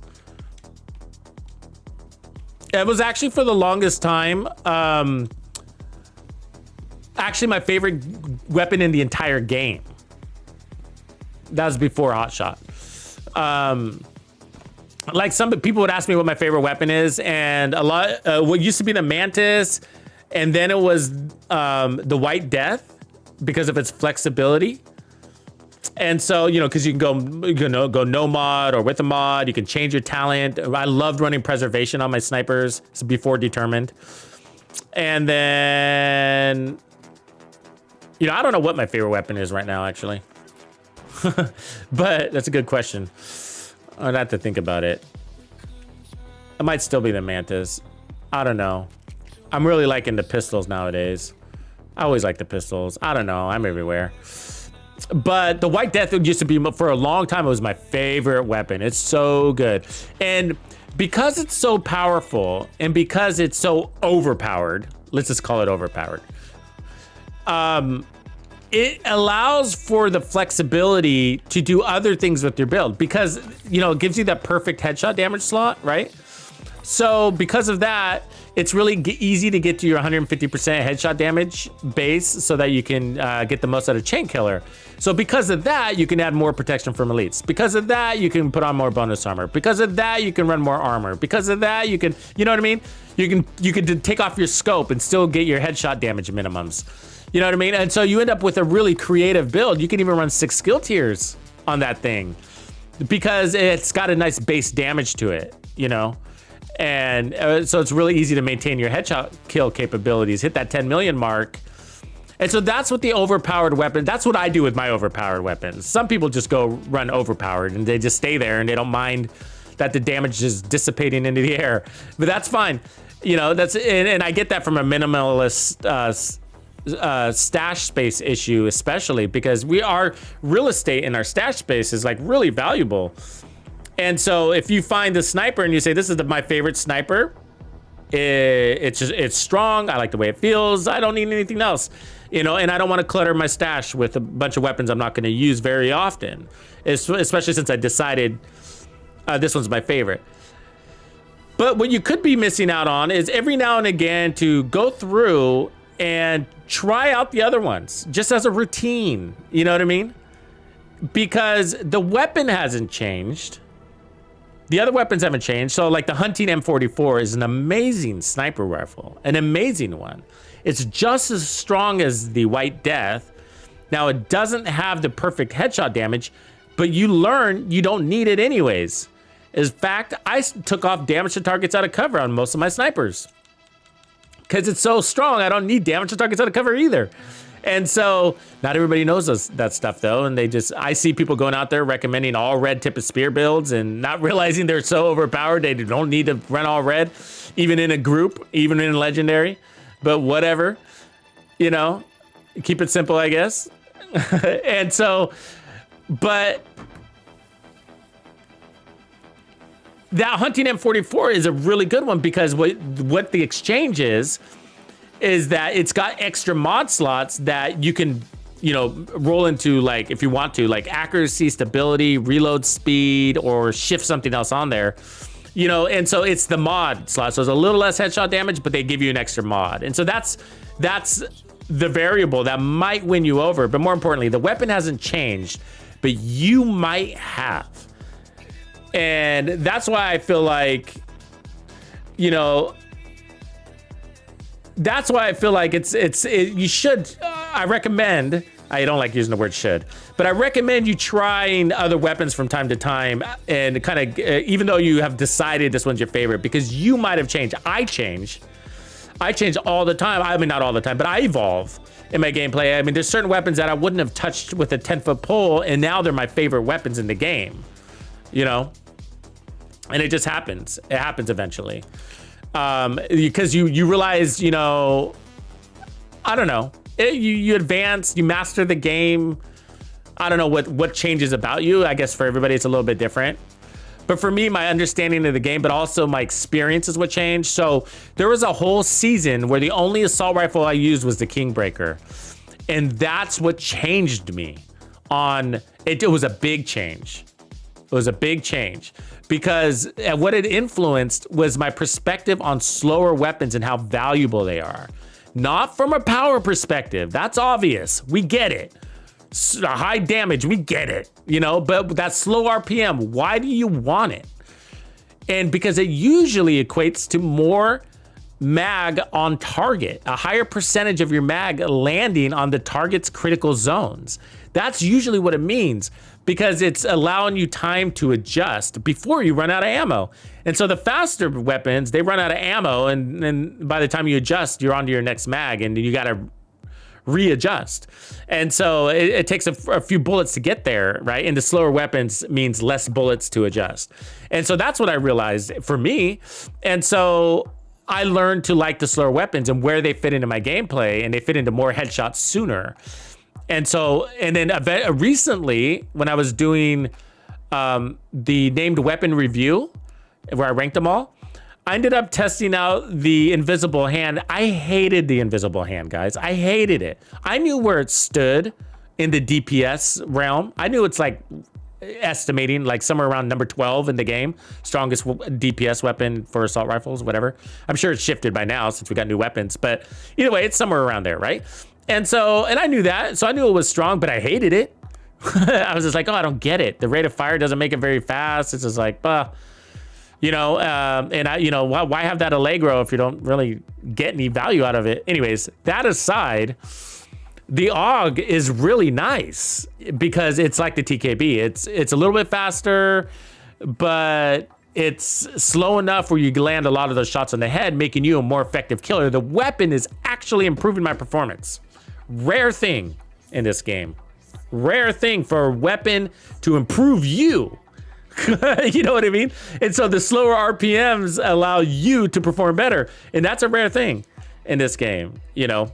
So that's where you can evolve because you learn something, you teach yourself something that nobody is ever going to tell you in a build video, something that nobody's going to ever tell you in a live stream, because it's something you have to, and I mean, they may actually tell you, but it's not going to soak in. It's not going to soak in because some of these things you just have to pick up the weapon and you have to try it out for yourself, but you have to be in a place where you're analyzing your own gameplay. I agree, Wilbur. I agree. Sometimes the devs know what they're doing and they leave it for us to figure it out. I agree with some of that shit. It's like, ooh, I see what they knew that we had to figure out, and I don't know why they didn't just tell us.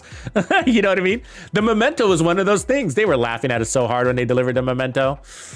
This was in a time where we were all saying, oh, we hate unicorns. Fuck you, devs. All these unicorn rolls we're getting, and now, like, the unicorns are the best gear in the game. Not unicorns, rainbows. Rainbows.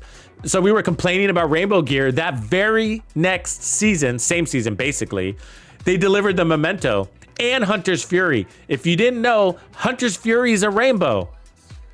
It's a rainbow. Camouflaged in green. The Hunter's Fury is red, yellow, blue. And it's considered a meta of sorts, right? And so it's technically the Memento of gear sets is what I call it. Because people say, oh, Memento's not good in group play because if somebody steals your kill, you're nerfed. Same thing with Hunter's Fury. You know what I mean? Nobody ever talks about it, though. How dare you? You know, so it's just like, you know, yeah, the devs are sneaky about some things. They'll be like, they'll figure it out. Somebody will figure it out.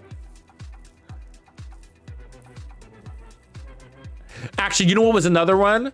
Was the Xero Ortiz, right? That gear set. That was one, Ortiz Xero, sorry, I said that backwards. That was one that we had to figure out because when I first used it, I was like, this sucks. You know, I really felt like that. And then after a while, after kind of looking through the nuances, using it in Legendary, I was like, oh, holy shit. It is literally a wall of fire. I mean, drones and grenades can't even pass through it. Like, holy shit, it is an iron dome of fire. I was like, it's pretty fucking cool. And then like, oh my God. And as soon as you learn how to master the turn it off, turn it on thing, then you really dawns on you and be like, this skill is so good. And the 360 thing is the game changer there, because before, if you didn't point it in the right direction, and it was just like, yeah, all these enemies are just walking right by it. But now they can't. No, nobody can get by your wall of Iron Dome fire. It's a good gear set. I don't know if it's good for all missions though. You know, that's yet to be determined, because there's some places I haven't used it, and so I'm not gonna say that. So an example would be like the zoo. In some places in the zoo, it'd be perfect, but in those big, expansive, open areas, it might not work very good. And so, you know, so it might not be a build you run through the entire thing, but maybe you swap through it in certain checkpoints. I don't know. I haven't tested it in there, but you know, if it makes sense for them, a lot of the heroic missions are all enclosed, so they're very easy. That would destroy heroic missions. Just destroy them. You know what I mean? They're all closed up. I mean, think of the federal bunker. You know, it's just like shit. You know, the end. Oh my God, that would be a funny one. We should try it one of these days. The end of Federal Emergency Bunker, when they're all coming out of like 3 different cave holes.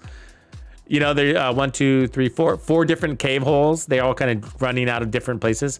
Like, you just stick the turret in the middle, and it's got such a wide range on it. Like, nobody'd be able to escape it. You'd have that whole thing under control with 1 turret. Maybe even run 2 fire turrets in there and then see what happens.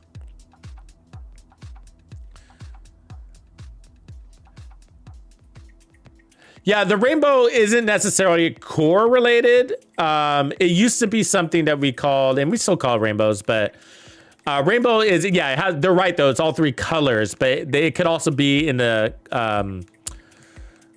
attribute side too. So like a red core attribute, a blue sub attribute, and a yellow sub attribute. That could be a red, yellow, blue, and which we call a rainbow. It's just as something.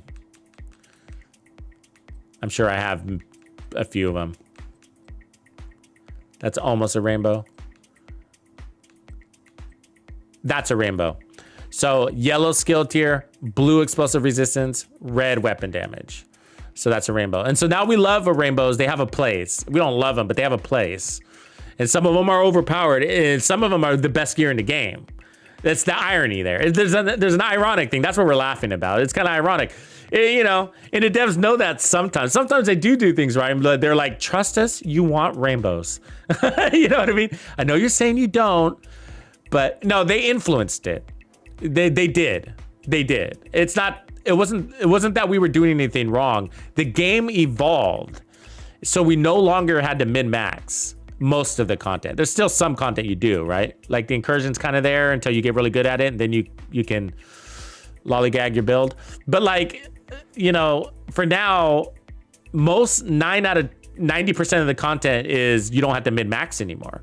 Back in the day, where some people are still there mentally with the Division 2. They're playing still back in 1982 Division 2, where you had to run the baker's dozen, and it had to be the meta knees and the meta holes. It was the only way to play, or you won't survive. But that's not the case anymore. And the devs influenced that. They started bringing this Hunter's Fury. They started bringing this Ridgeway's Pride. Not that great, but you know, armor regen with damage, and what do you call it? The Memento with its bonus armor and damage. And you know, they started leaking in content where you could be what we call self-sufficient. You don't need a healer on your team anymore. And so now, I mean, if your team is synchronized, then you can even go into a raid without a healer. Have 8 players, no healer. You know what I mean? Because, I mean, not that many people do that, because not everybody is always in sync. But, you know, if everybody knew what they were doing and knew where to go, then you could probably just run around with your basic armor on kill. Just saying. You know what I mean? So you don't need healers. I mean, how many legendary missions don't have healers? You know, and you complete it just fine. But back in the day, it was required to have a healer on your build. And if not a healer, then a tank, you know. If not a tank, then a crowd control. Now, of course, all those things make a legendary a little bit easier. And so we're glad to have them, but they're not required anymore. And the devs influenced that. And I think what happened is they realized that we need to build diversity, so they're always encouraging that. But I think they also realized the large size of solo player base that they have. And so they needed the gear to work for both group play and solo, or they needed to provide options for both. And I think we got a little bit of everything. So we got gear that works solo and in group, and then we got gear that works for one or the other. The problem with one or the other is we got stash space issues. So what we really need is that gear set to be very versatile.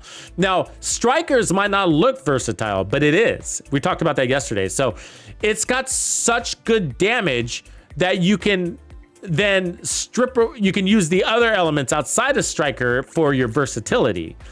So, you know, you don't need to always run the striker chest and the striker backpack, because striker itself is so strong. You can run the memento and you can run unbreakable if you want to. You can run 1.8 million armor. You're still going to clear that control point in 3 to 5 minutes. And we proved that, right? So it's just like, so you can still get creative with this because the build brings all that. Now, the other ones are just kind of, some of that magic is done for you, like Heartbreaker. Right? The magic is already there. It's already got its DPS and it's already got its tank all wrapped in one package. So you don't have to be as creative. The creativity is done for you. Hunter's Fury, creativity is done for you.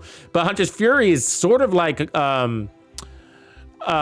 Striker, because it's got so much damage. You can start having a little bit more creativity with it, even further push that line, like running it with a rifle.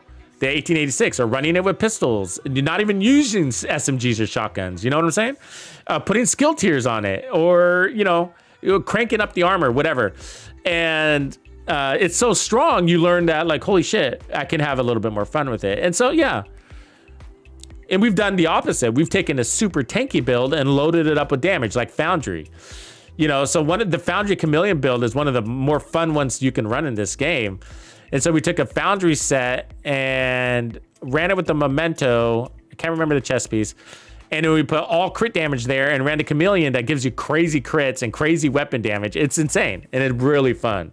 Is it a meta build? No, absolutely not. But you're going to clear control points really quickly with it. And have fun while you're doing it.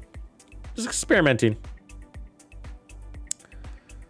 But yeah, somebody mentioned earlier, how can somebody watching this channel be a minimalist with your stash? Yeah, that's like it's an oxymoron. I am obviously not a minimalist with my stash. And I try to be. I mean, I do delete shit, like, you know, man, you'd be surprised. But I'm full here, and it's mostly gear sets that are taking up my space, believe it or not. It's the gear sets. So, because I move them from my fourth character. So I have 4 characters that are basically full. And so my fourth character holds my gear sets. And so, but when I'm playing with builds, I have to move them in here. And then they just take up all of my stash space, you know, to hold these options here. But yeah, you have one set of Umbra, you have one set of Striker, one set of Negotiator, one set of Hunter's Fury, one set of Hotshot, Ortiz, Striker. If you got one set of everything of these, I mean, you got a full character just off of gear sets. I can't imagine playing without multiple characters. Oh my gosh.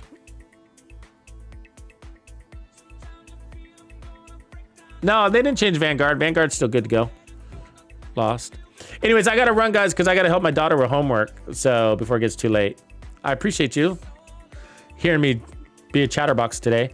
Yeah, so summary is, if you joined us late, I do want to let you know that we just did not have a good time with the grown great new named SMG. There's just not a lot of logic between the talent that they've given us and the weapon and in the play style. So the Born, it's just not the same thing as the Born Great. And so it just, you're at a range where you don't really need any more weapon accuracy and stability for body shots. And SMGs do really well with clearing content center mass. And they do headshots, but if you go too much into the headshots, you're decreasing your time to kill. It's giving you an opposite effect. And so it's just, yeah, it just wasn't really a successful weapon to be running.